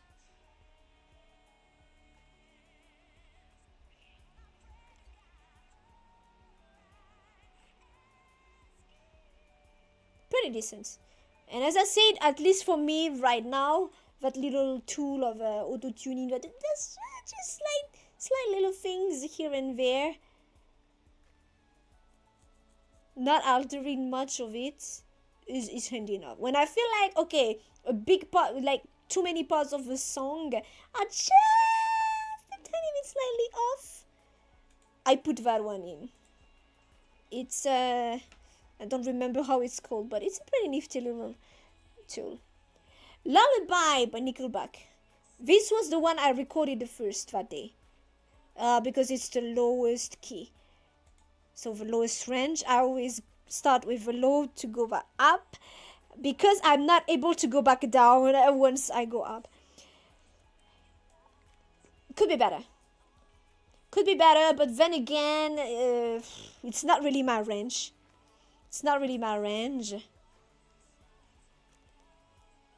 So it could be better. Compared to all the other ones that are decent. It could be better. Again by Yui. The first opening of Full Metal Alchemist Brotherhood, 2008 or 2009 again. Banger of a song. And also a pretty challenging one for me personally, because I'm not very good at pronouncing things very fast. So I could try rapping, but it's probably not gonna be very good. So there's a lot of stuff that almost rappy-esque in this song, and plus it's a language. It's a language that I don't know well. So yeah, it was a bit challenging on that part, but I think at least it's kinda understandable. The singing is decent. Ooh, wait.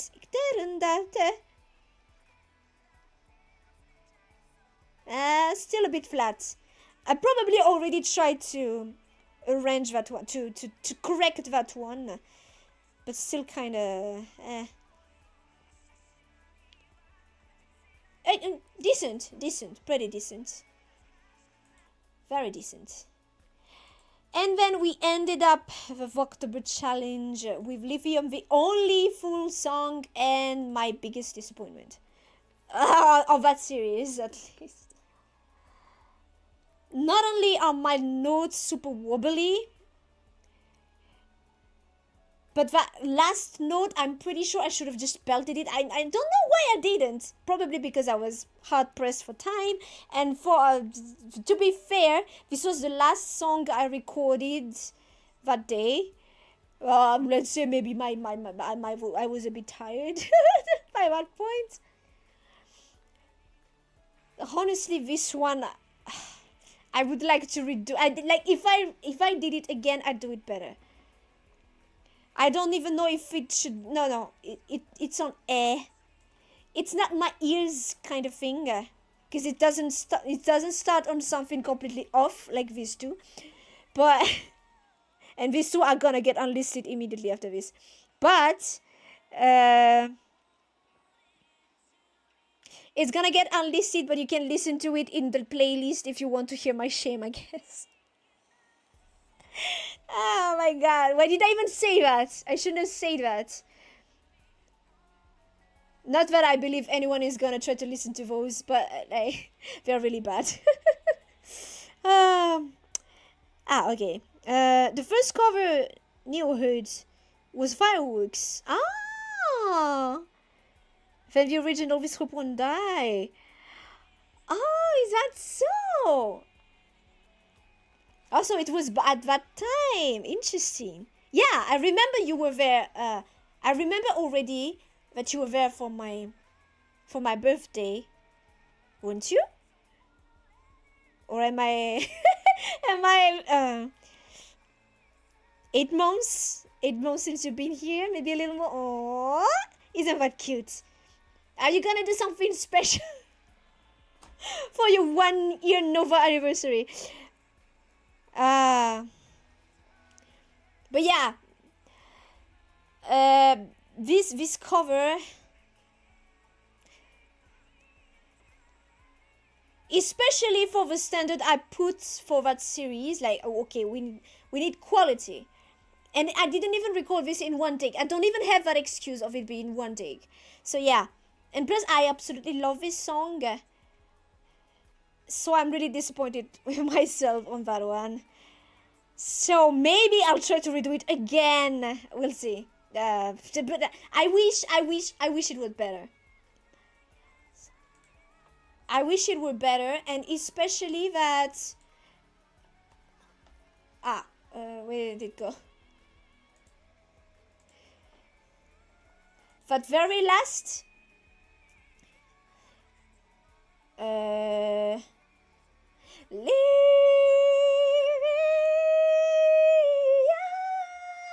I'm like, am I not able to even belt that? I kind of want to try. Maybe we'll try it. Maybe we'll have a new kind of a stream where I'm like, can I belt it? And I'll try to belt everything. Or stuff like that. I don't know. I've been playing with that kind of ideas in my mind, but yeah, I'm really not satisfied with that one. And I was hard pressed for time. Cause yeah, I did record all of it in one evening, and then mixed everything and made sped around all of this because that was the terms that I imposed myself. But yeah, I really wish that cover was better. And yeah, it's really sad. Plus, it's the one that we ended up the series on, and I wish it was better. I really wish it was better. So yeah, we'll see. Next duet.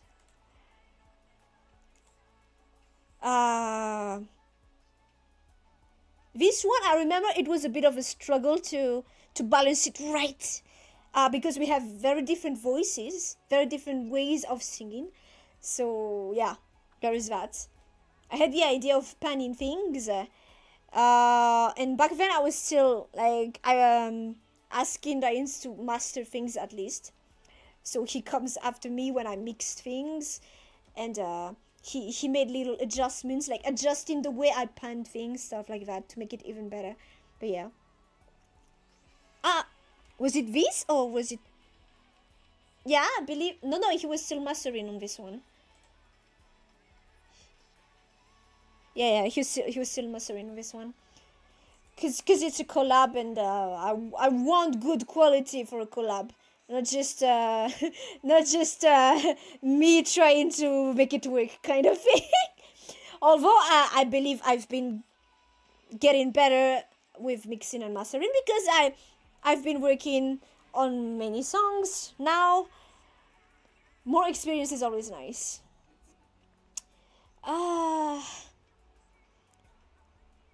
The new quiz show can Nova belt it. Can you belt the VGA performance of a line? Am I posting this to your list somewhere? Yeah, I'm posting it on my I'm gonna post it on the channel's community tab and on Twitter and Blue Sky. So yeah, it will be posted. Okay, so this one, this one is pretty good. This one is pretty good. But at the very least, I believe I try to make that, like, I do even extra effort because it's a collab, and I do not want my collab partner to feel like to regret accepting my invitation. It's already hard enough trying to invite people because, well, people are busy with their own stuff, and maybe they are not necessarily interested in collabing with me. So yeah.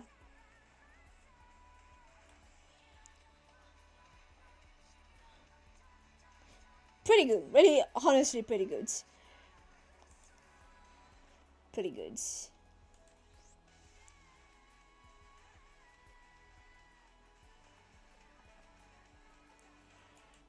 Oh, okay.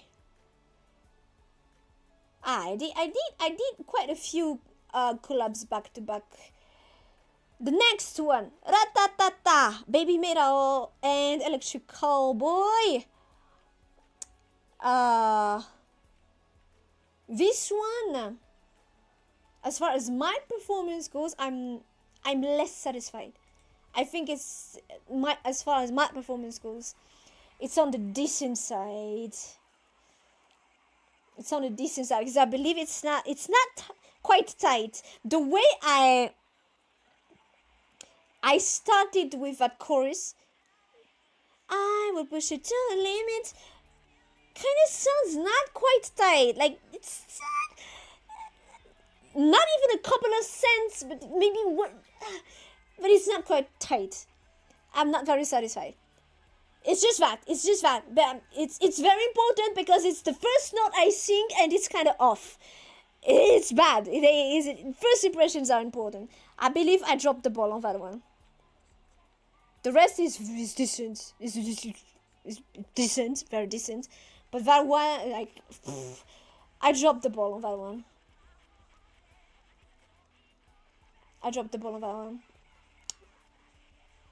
And yeah, it comes later after listening to it, like, could have been better. Yeah, could have been better.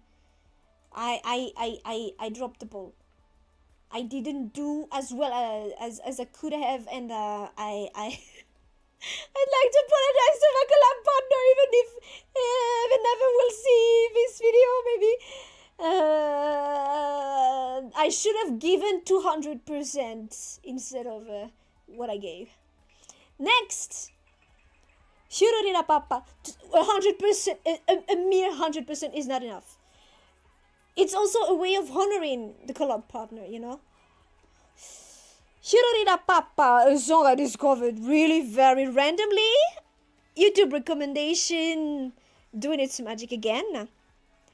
And I really liked the song. It was a bit challenging because she pronounced it goes a lot, and you might have noticed it. The first verse, I really did like word by word recording because I wasn't able to hit the notes correctly and pronounce the words correctly at the same time. So I had to do it like half a sentence at a time, and then by the second verse I was able to do it one sentence at a time. So there's that. Someone in the comments of this video said that it sounded like my voice was rougher, but not in a negative way. And I think I understand. Yeah, it's probably just the quality of my voice. And the fact that, yeah, I really am not a very precise singer in show. There are a ton of times when I'm a bit off, but it's a bit off by a couple, like I said, a couple of cents, but just enough to enter that uncanny valley that is really bad. And sometimes it's fine enough that it can be interpreted like the charm of a voice, and other times it's just off. So yeah, it's almost like it's a coin flip, and that's something that I really hope I'll be able to correct over time. I don't know if it's just a matter of my ears getting much sharper, much faster than my singing. Are you talking about Hirorira Papa or the one before, or Ratatata? But yeah, I was not yet, I hadn't yet taken my break from streaming. But yeah, we're entering December. We're almost at the end, guys. Almost at the end. Hirorira Papa, pretty decent.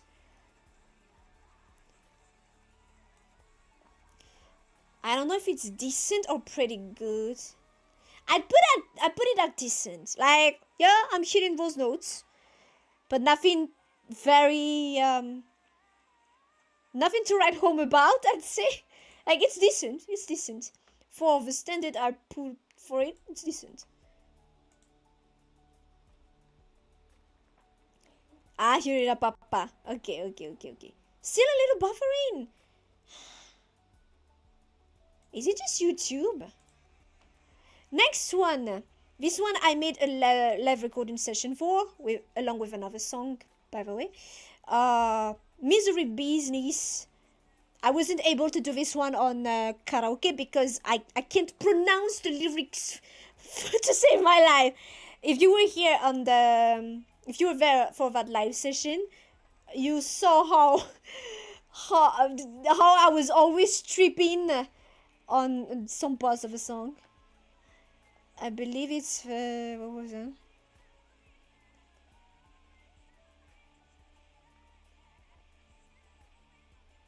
Which one is it? It's the next. But if you could, and if you could, then you know you would. I don't know why I had such a hard time of pronouncing that. Every time I was going to sing that line, it always went wrong. And if you, instead of and if you could, then you know. Instead of and if you could, then you know you would. I was saying, and if you could, then you knew you would, because in my head that's I don't know. I thought that's how the grammar should have gone. I don't know, but yeah. The difficulty on this one was I had unwittingly unscrewed my my voice, my sound screen. The sound screen is a neat little tool that allows you to like it just allows you to not have such an echoing voice. Now I added another part to my recording. I record with my like I have the sound screen facing me, my microphone in there, and my little closet of clothes behind me, so I'm covered, pretty much covered, so it helps absorb the resonance of the voice a lot. On this one, on this recording session, I had unwittingly unhinged my sound screen quite a lot. It's a funny thing, but because I unhinged it a bit every time, every time. So for many months, like for the whole of 2024, it kept unhinging a bit every time. And by this point, it was pretty much useless because my mic was sitting so low. But I was like, I remember at some point I was asking myself, wait, was this always like this? But yeah, it's only after hearing the recording. See, to begin with, it's when I saw the waveform of the recording, I was like, huh, that's weird. Usually my waveforms are much bigger than this. It's because the sound was super diffused, super a ton of echo to it. And I was like, oh my god, why? What happened? Why? I thought maybe it was the way I recorded that day, because I tried to like have a setup where I have I tried to have a setup where I have my mic, no, my camera more in view of what I'm doing, so I can actually have a modicum of moving model. But no, it was not that. It was just my sound screen. And then I rehinged it where it was supposed to be, and oh, and I had already started recording several songs after that. And I got really mad because the way it was echoing was, yeah, no, like I can't work with this. I had to re-record everything after that. But this one, since it was a live recording, I wasn't gonna re-record it. So I did what I could with what I had. I don't know if you can still hear it. The quality of the sound is not quite the same. But I tried to do it I tried to do what I could. But yeah.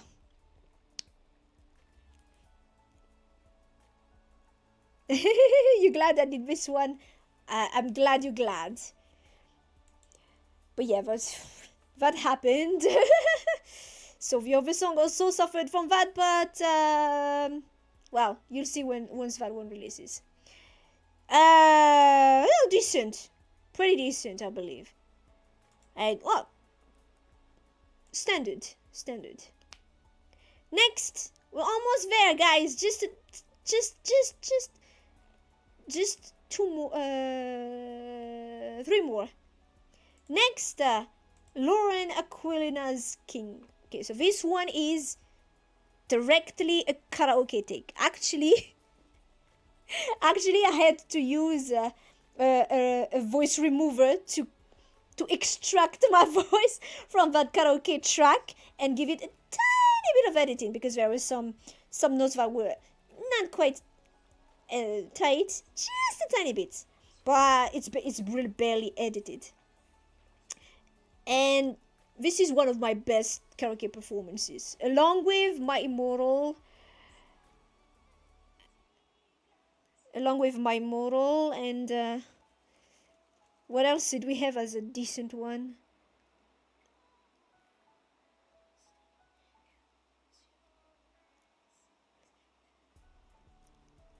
Wait, did I not have something else that was like among my best ones?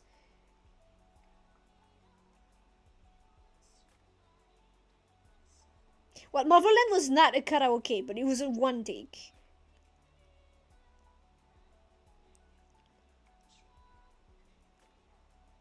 Eh?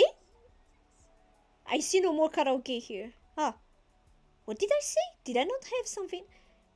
Ah, Heavy! Heavy is also pretty good.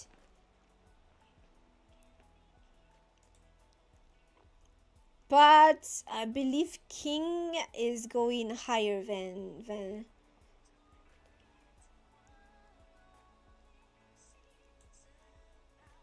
it's the same tier as wait.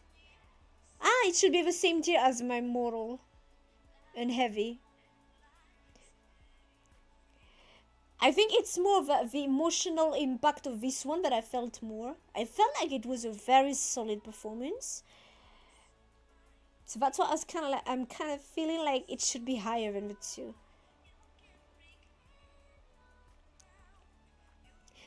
Absolutely unhinged material. Almost there. I felt like you said that 30 minutes ago. We're almost there. We are we free 2 songs after this one. Honestly, I think this is my best karaoke performance. Because it's not just about, like, technique wise it's very solid, and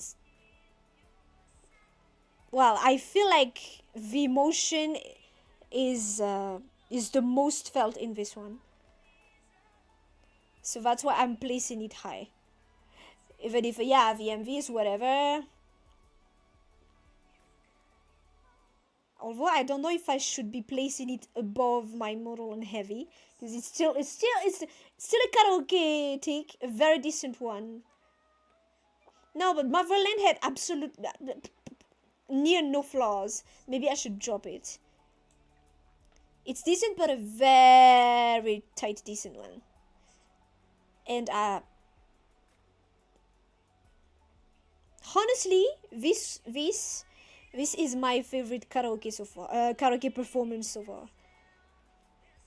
Like, yeah, my model was pretty solid, but this one, yeah, it's just personal preference. This one talks more to me too, I guess. So there's that. Alright. Entering the first cover released this year. On the 1st of January. To mark a new era, hopefully. New Genesis. Shinjidai by Ado. But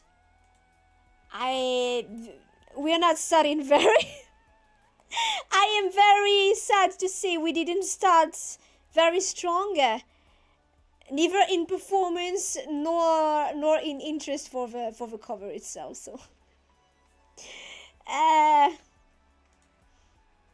listening back to it, I'm like, I did record this one away, like several months prior, much longer than I think I probably recorded it. I recorded it before Shirorira Papa, maybe even before Shout. I recorded it a while back, and I believe it's not quite as tight as it should be. I put this as the first. I planned this as the first song of the year because of significance, but I believe this could be better. But I'll put it out decent because it's not bad. It's just that sometimes it's not as tight. I also have a hard time with Ado's songs because she has a weird range that falls into the middle for me. So ones I do not access as comfortably as I would access a higher range or maybe even a lower one. Like, she's in the middle, and it's very weird for me to try to find that correct placement. So yeah. But for example,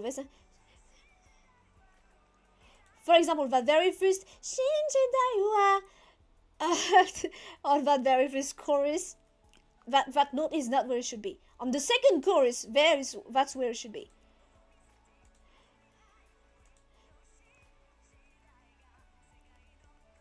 The second, starting from the second verse, it's much tighter. Shinjidaiwa, there it is. But the first one, Shinjidaiwa, it's a bit flat. It's a tiny bit flat. So yeah, did not start that strong.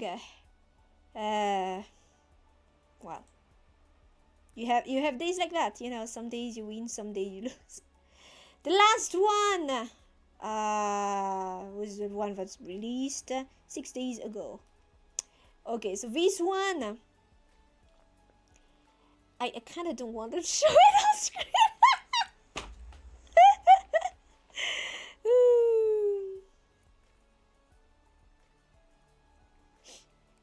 You do like my covers of Ado's song, but some of the songs seem near impossible to you to imagine being covered, so you're very impressed. Well. Okay, so the last one. I don't want to show it on screen. If you noticed nothing, it's good. I do not want to make you notice it, because once you notice it, it's the only thing that's left. Even though I did, whatever. But the performance, I believe. Wait, no, you don't go there. Go back.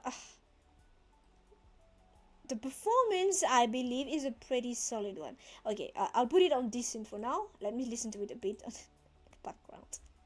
This one was Spider-Man too. Like, okay, I heard the song, and I was like, I approached Ryan's like, you may be interested and able. And he was like, yes.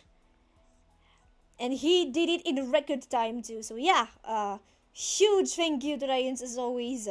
His work on this is phenomenal. The instrumental, the mixing, the mastering, everything. He did correct some of the harmonics I did. Because I did something that was in minor when it should have been major, something like that. Like I said, I'm not good enough at music theory. I just go with what sounds good and natural. And good and natural is what I get from listening to many songs along many years. But yeah, sometimes the people that write songs, that actually know how to write songs, make tricky little things like changing mode. Mode is how it's called. Major and minor are the most commonly used ones, but there are several modes. And they all have very interesting names. I know the modes in which, the mode in which, the songs I like most tend to be in Lydian mode, which is minor, but I don't remember if it's the common minor or the minor that is kinda different. I don't quite remember it, but yeah, they all have names that end in N, I think. Some of them are are much less heard than others. But yeah, songwriters do sometimes change modes in their song. Like something that was in major is gonna change into minor. Something that was supposed to like if the progression of a song sounded like it should be minor becomes major, and it gives the song a different color, a different twist to it, which is very nice. So yeah, at some parts in here, I made a harmonic that was in minor, but it was changed into major or something like that. So Ryan's changed those kind of things. But all in all, I believe this was a pretty decent one. I was so proud of this. I think this is solid. This is pretty solid. So yeah, pretty good. I'd put it at pretty. Where did it go? I'd put it at pretty good, honestly. But the song is really good at bass, and it's hard carried by Ryan's instrumental, I believe. But yeah, and come on. Yeah, no, but for I wouldn't say for my defense, but to full transparency, I was just focused on, I want to release this, Ryan's finished the mix, something like the Wednesday, I believe, something like that. So I was speedrunning the art, and well, as always, when I do art, I look up 50,000 references. I want the face to be in this angle, the hands to be in this angle, maybe the composition.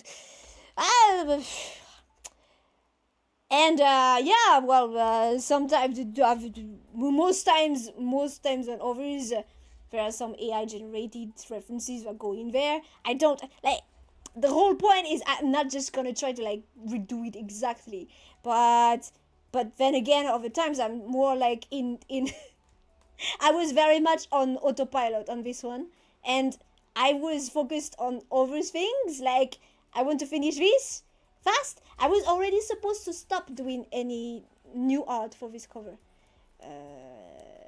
This year I was supposed to stop doing new art, but I wanted to make a new art for this cover because the cover was so good and I felt like it deserved at least that much effort. But I was on autopilot, and I am sick of drawing. I am fucking sick of drawing, especially since I don't draw well. It's always gonna be and I should have just stopped while I was ahead of the game, but yeah, I'm so sad. Just consider it as a mutation, whatever. We don't care. Who cares? I do.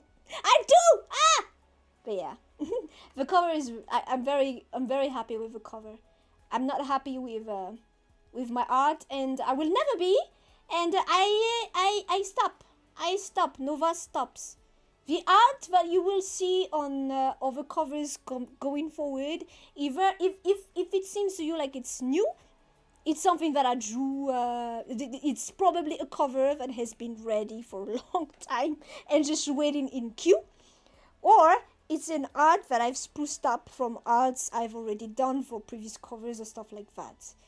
At some point, you gotta take the L and just move on with what you can do, huh? I don't want that kind of thing to happen anymore. But yeah, I was on autopilot. I was just like, oh yeah, this is the kind of perspective I want. And also, I usually just refer to my own ref sheet. Or like, okay, I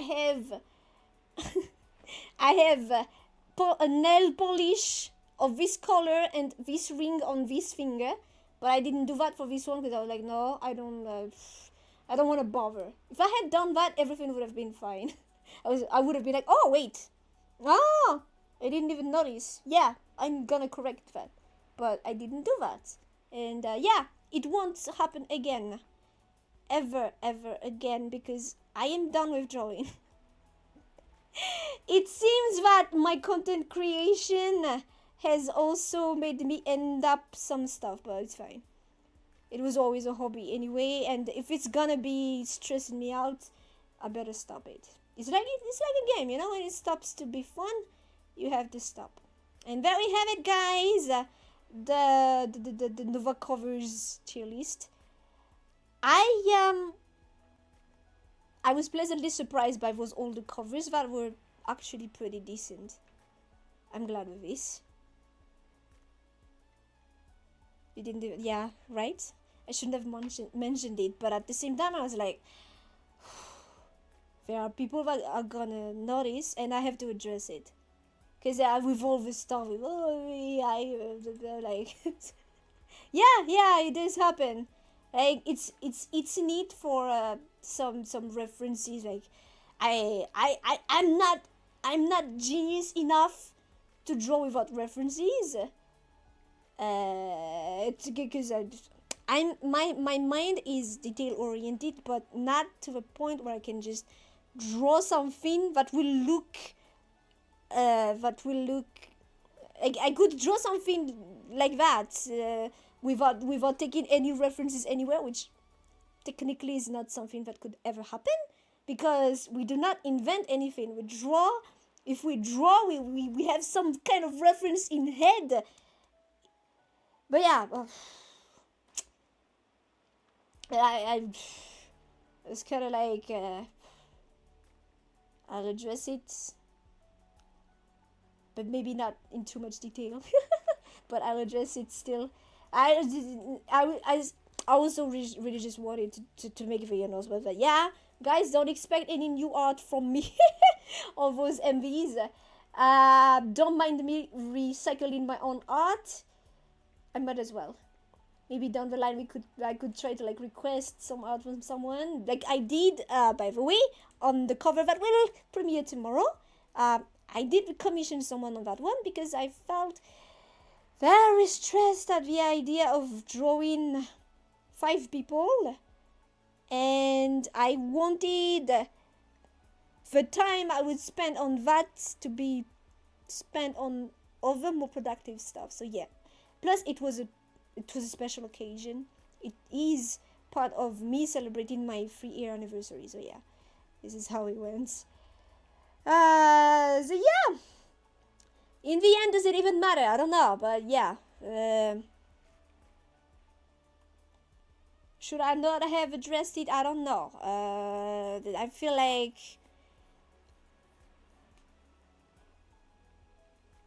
for those who cared, it was important to address it, maybe, to at least make mention of it. And the funniest thing is, it really was, the cover had released for like, what, 3 days? No, maybe not. I don't remember when I noticed it. But I was there, like, doing my stuff. And I was playing it in the background, be like, oh, I'm really happy with this cover. And then I raised my head. And I was like, is it me or? And then I laughed out loud at first. And then it turned into an, oh my god, kind of moment. It was funny at first, and then it turned, I wouldn't say horrifying, but I was really fed up with myself after that. So yeah, just take it from me, just quit while you're ahead instead of ending on such a note.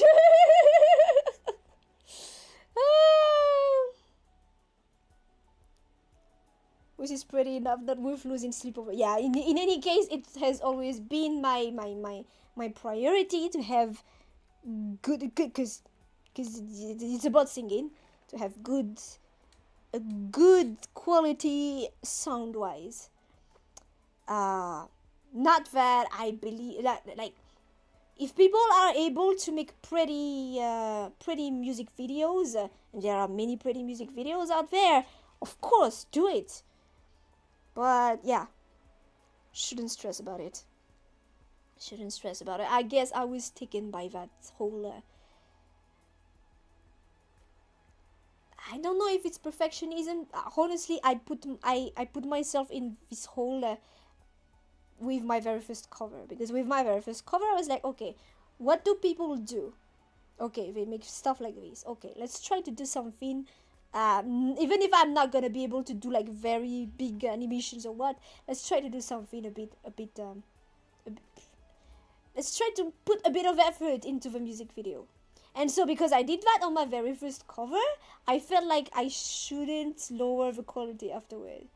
But yeah, then again, simple MVs are fine too. Even best, I think, at some point, especially if I'm gonna produce shit. Should have just stopped. And yeah, hopefully I will remember this lesson and not try to push myself on stuff that I shouldn't push myself on, especially if it's not productive and not gonna result in anything worthwhile.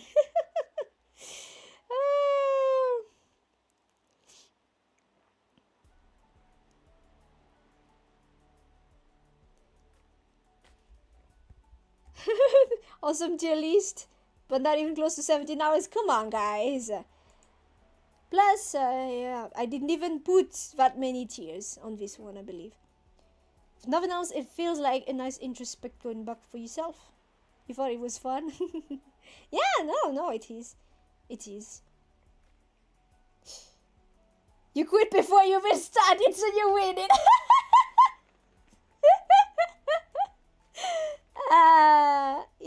Yeah. So yeah, there it is, guys. We did it. We went through, yeah.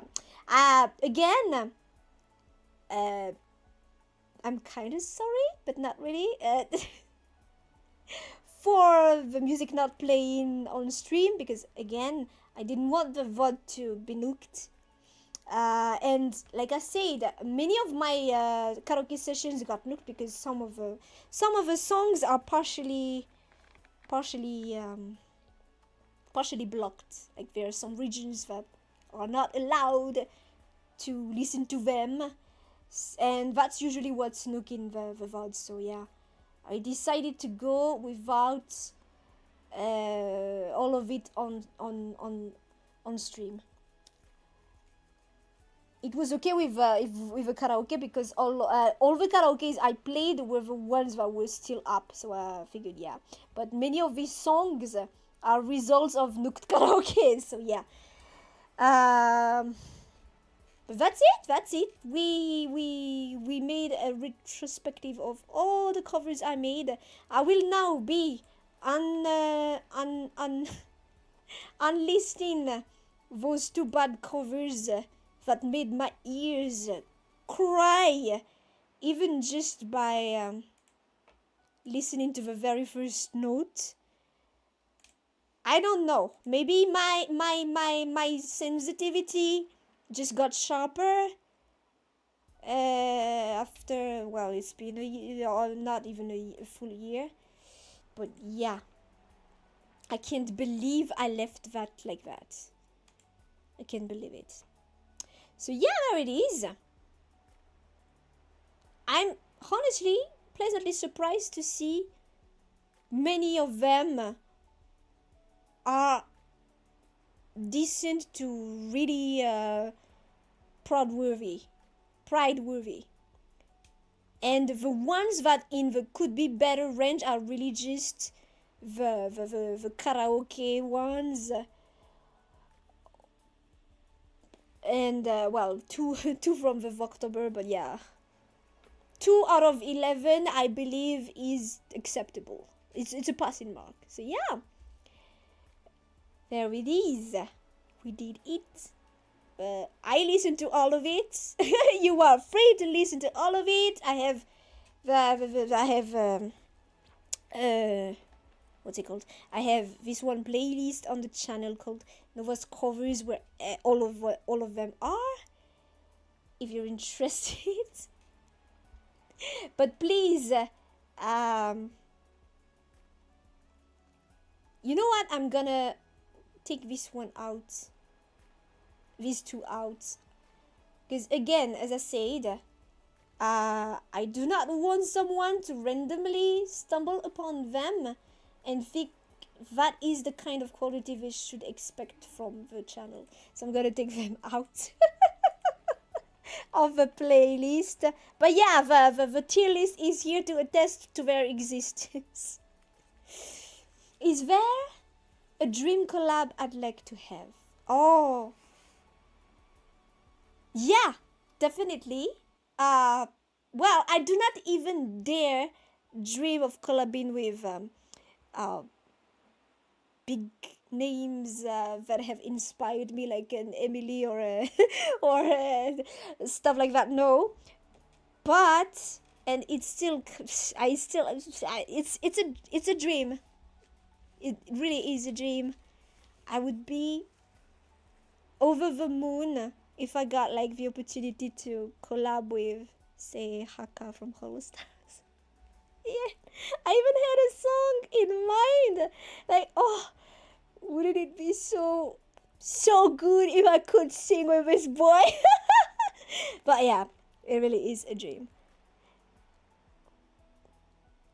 In the VTuber sphere, yeah, Haka is the first that comes to mind. The first that comes to mind, and the first that I was really like, that's never gonna happen, but it's nice to dream. Should we comment our favorite? Oh yeah, for sure. Do when I post it. Yeah, please do share your favorite ones. I'm gonna add it as an explanation, like as a note that it's mostly based on my performance. So the collab ones do not take into consideration my collab partner at all. It's just me, and in general, it's just if I feel proud as an artist about the results I ended up with. Like I said, like for example, King is very decent and the emotion was really good. That also counts. It's not just purely the technical. the art and the MV could have dropped some of those down, honestly, but I didn't really. I didn't consider it because in the end, that's not what I want the focus to be on. So yeah, more reason for me to do simpler MVs. Sometimes it's also more impactful. So yeah, Haka is a good one. Yeah, he's good. He's good. It was the first time I was like, I would really like that. Not that the other ones that do sing a lot about what. It's just that it was the one time I had that thought, like, oh, wouldn't it be great? I did collab with Octavio, kinda, because he made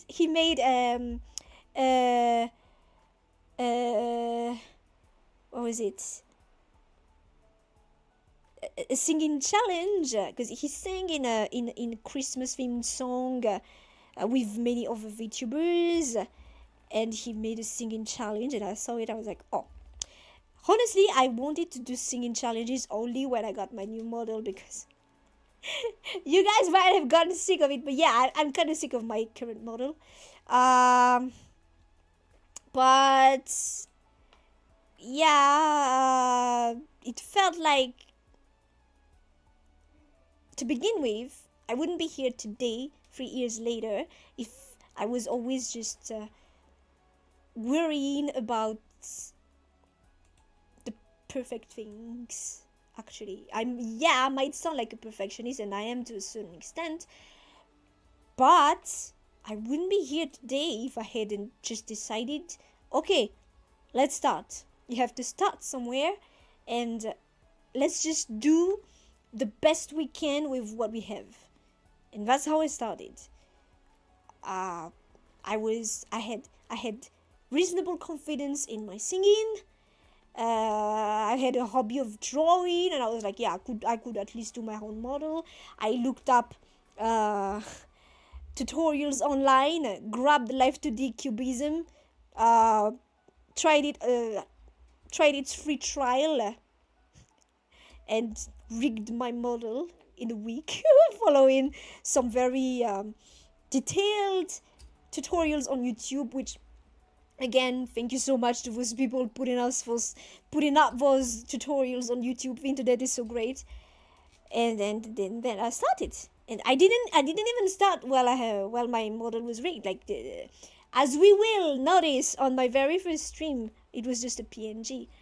But yeah, once I was decided on the design, I just went with it. And so it's that same kind of situation. I was like, this is the ideal, that I would start doing these things with a better model, so I won't cringe at it. But as I've said in the last tier list, Holostars will always have a very special place in my heart and in my history as a VTuber, because I wouldn't be here as a VTuber if it wasn't for Holostars. Holostars was my inspiration, and that's why I decided to take the jump. So yeah, I felt like it was, if I had to start, it should be with that one. Doesn't matter if my model is ugly as fuck.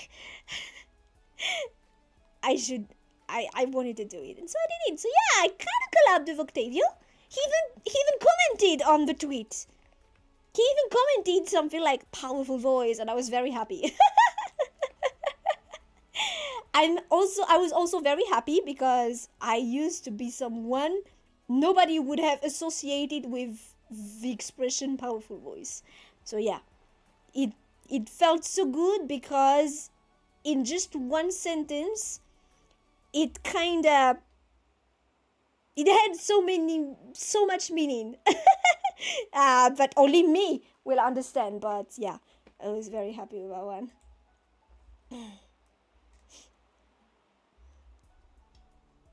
The first step seems to be the hardest. Yeah, of course. But once you take it, it becomes easier. So, if you guys needed, if I really had to give you guys one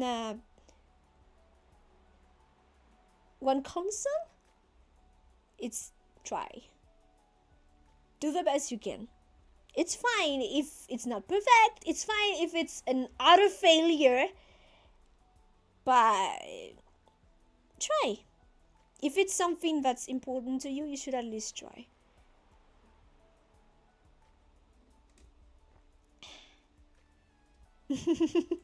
Very powerful voice.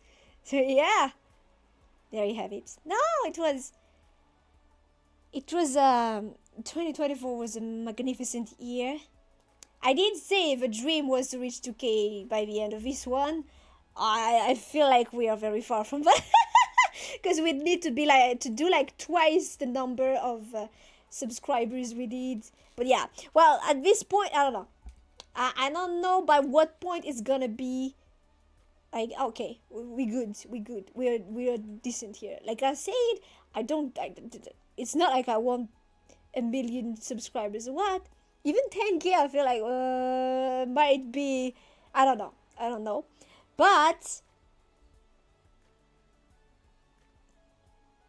we're progressing, very little step by very little steps, and then the steps become a tiny bit bigger, and then a tiny bit bigger, and I believe this is the kind of pace that actually fits me.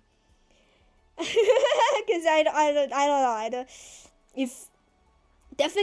if I had just exploded one day, the early on, I would have been happy at first, and then I would have been like, yeah, the imposter syndrome would have kicked in real fast. At least with this, there is no imposter syndrome at all, because I feel like everything, every view, every little subscriber feels like, it's not like I tried to force someone or just randomly because I happened to hop on a trend that I was absolutely not interested in, but just because, you know. I feel like this is the pace that was meant for me, and I did say it early on some streams a while ago. I don't know if you guys were already there back then, but this is the first time in my life that I'm actually doing something for me, decided by me. So it's really, really important to me, and I want it to succeed. And succeed to me does not mean big numbers or big what, no. Like I said, my goal is just be able to keep living so I can keep doing this. I remember when I was a child and I was like, oh, I want to be a singer, and as expected, parental figures were like,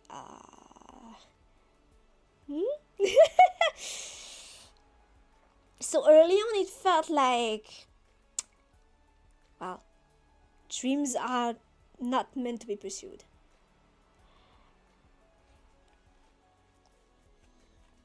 But like I said, and Hollow Stars were the ones that helped really summon this in my head. I felt like maybe, just maybe, dreams do come true. So yeah, we do what we can with what we have. That's all I can do really, and yeah. And it's without it getting sappy, efforts do pay. You just have to be patient. If it's meant to be, efforts to pay. If it doesn't happen, maybe it's not the best way. It's fine. At least you tried. And once you reach that point where you're like, okay, I tried and it's really not working and I'm tired of trying, move on. I know it sounds very easy to say that. It's not easy to move on from something that you've always wished And sometimes you need to move on from it, to return to it, to finally have it succeed. So yeah. I know it's like, I'm not trying to preach or what. And it's not like I'm a big example of success or what. No, I'm not. Definitely not. And if people I knew in real life knew what I was doing, I'd be like, why did you abandon what you had for this? But at some point you also gotta be happy with what you have and what you're doing with your life. And I wasn't with mine, so I tried to change. It was good for me. So yeah, I do hope for you guys to be happy. Be happy with your own choices and with the life that you choose. I believe that's the best thing that happened to me, and so that is what I wish on others.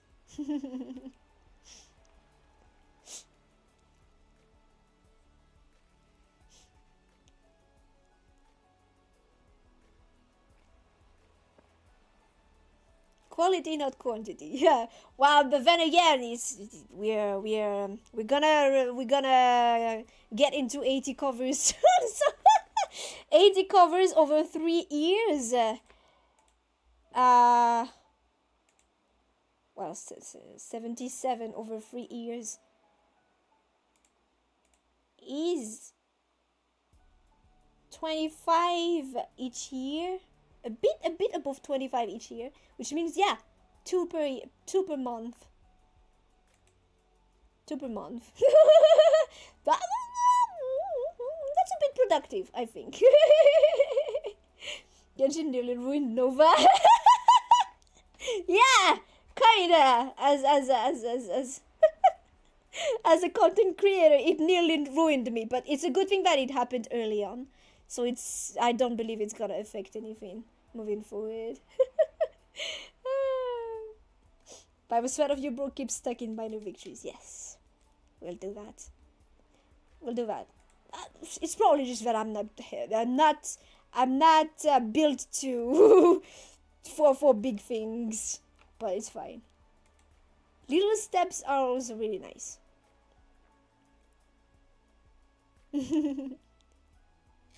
Imagine it is easy, doing it is hard, yeah. But yeah, no. Once you it's true that it's hard to get that first step. It did help me to have other people to look up to, so I don't necessarily mean that I want you guys to look up to me, but if I can be an example that gives you some courage in some small, simple way, I would be very glad. Yep! There it is. Enough. We spent less time on this one than on the gaming tier list. I'm satisfied.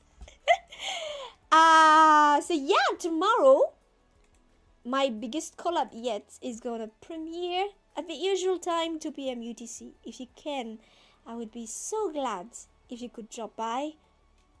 That song also has big significance, and I believe it's the perfect fit for this part of my journey. I was very glad that the people I invited said yes. That means a lot too. More than I could ever really articulate into words. But yeah, if you can, do drop by.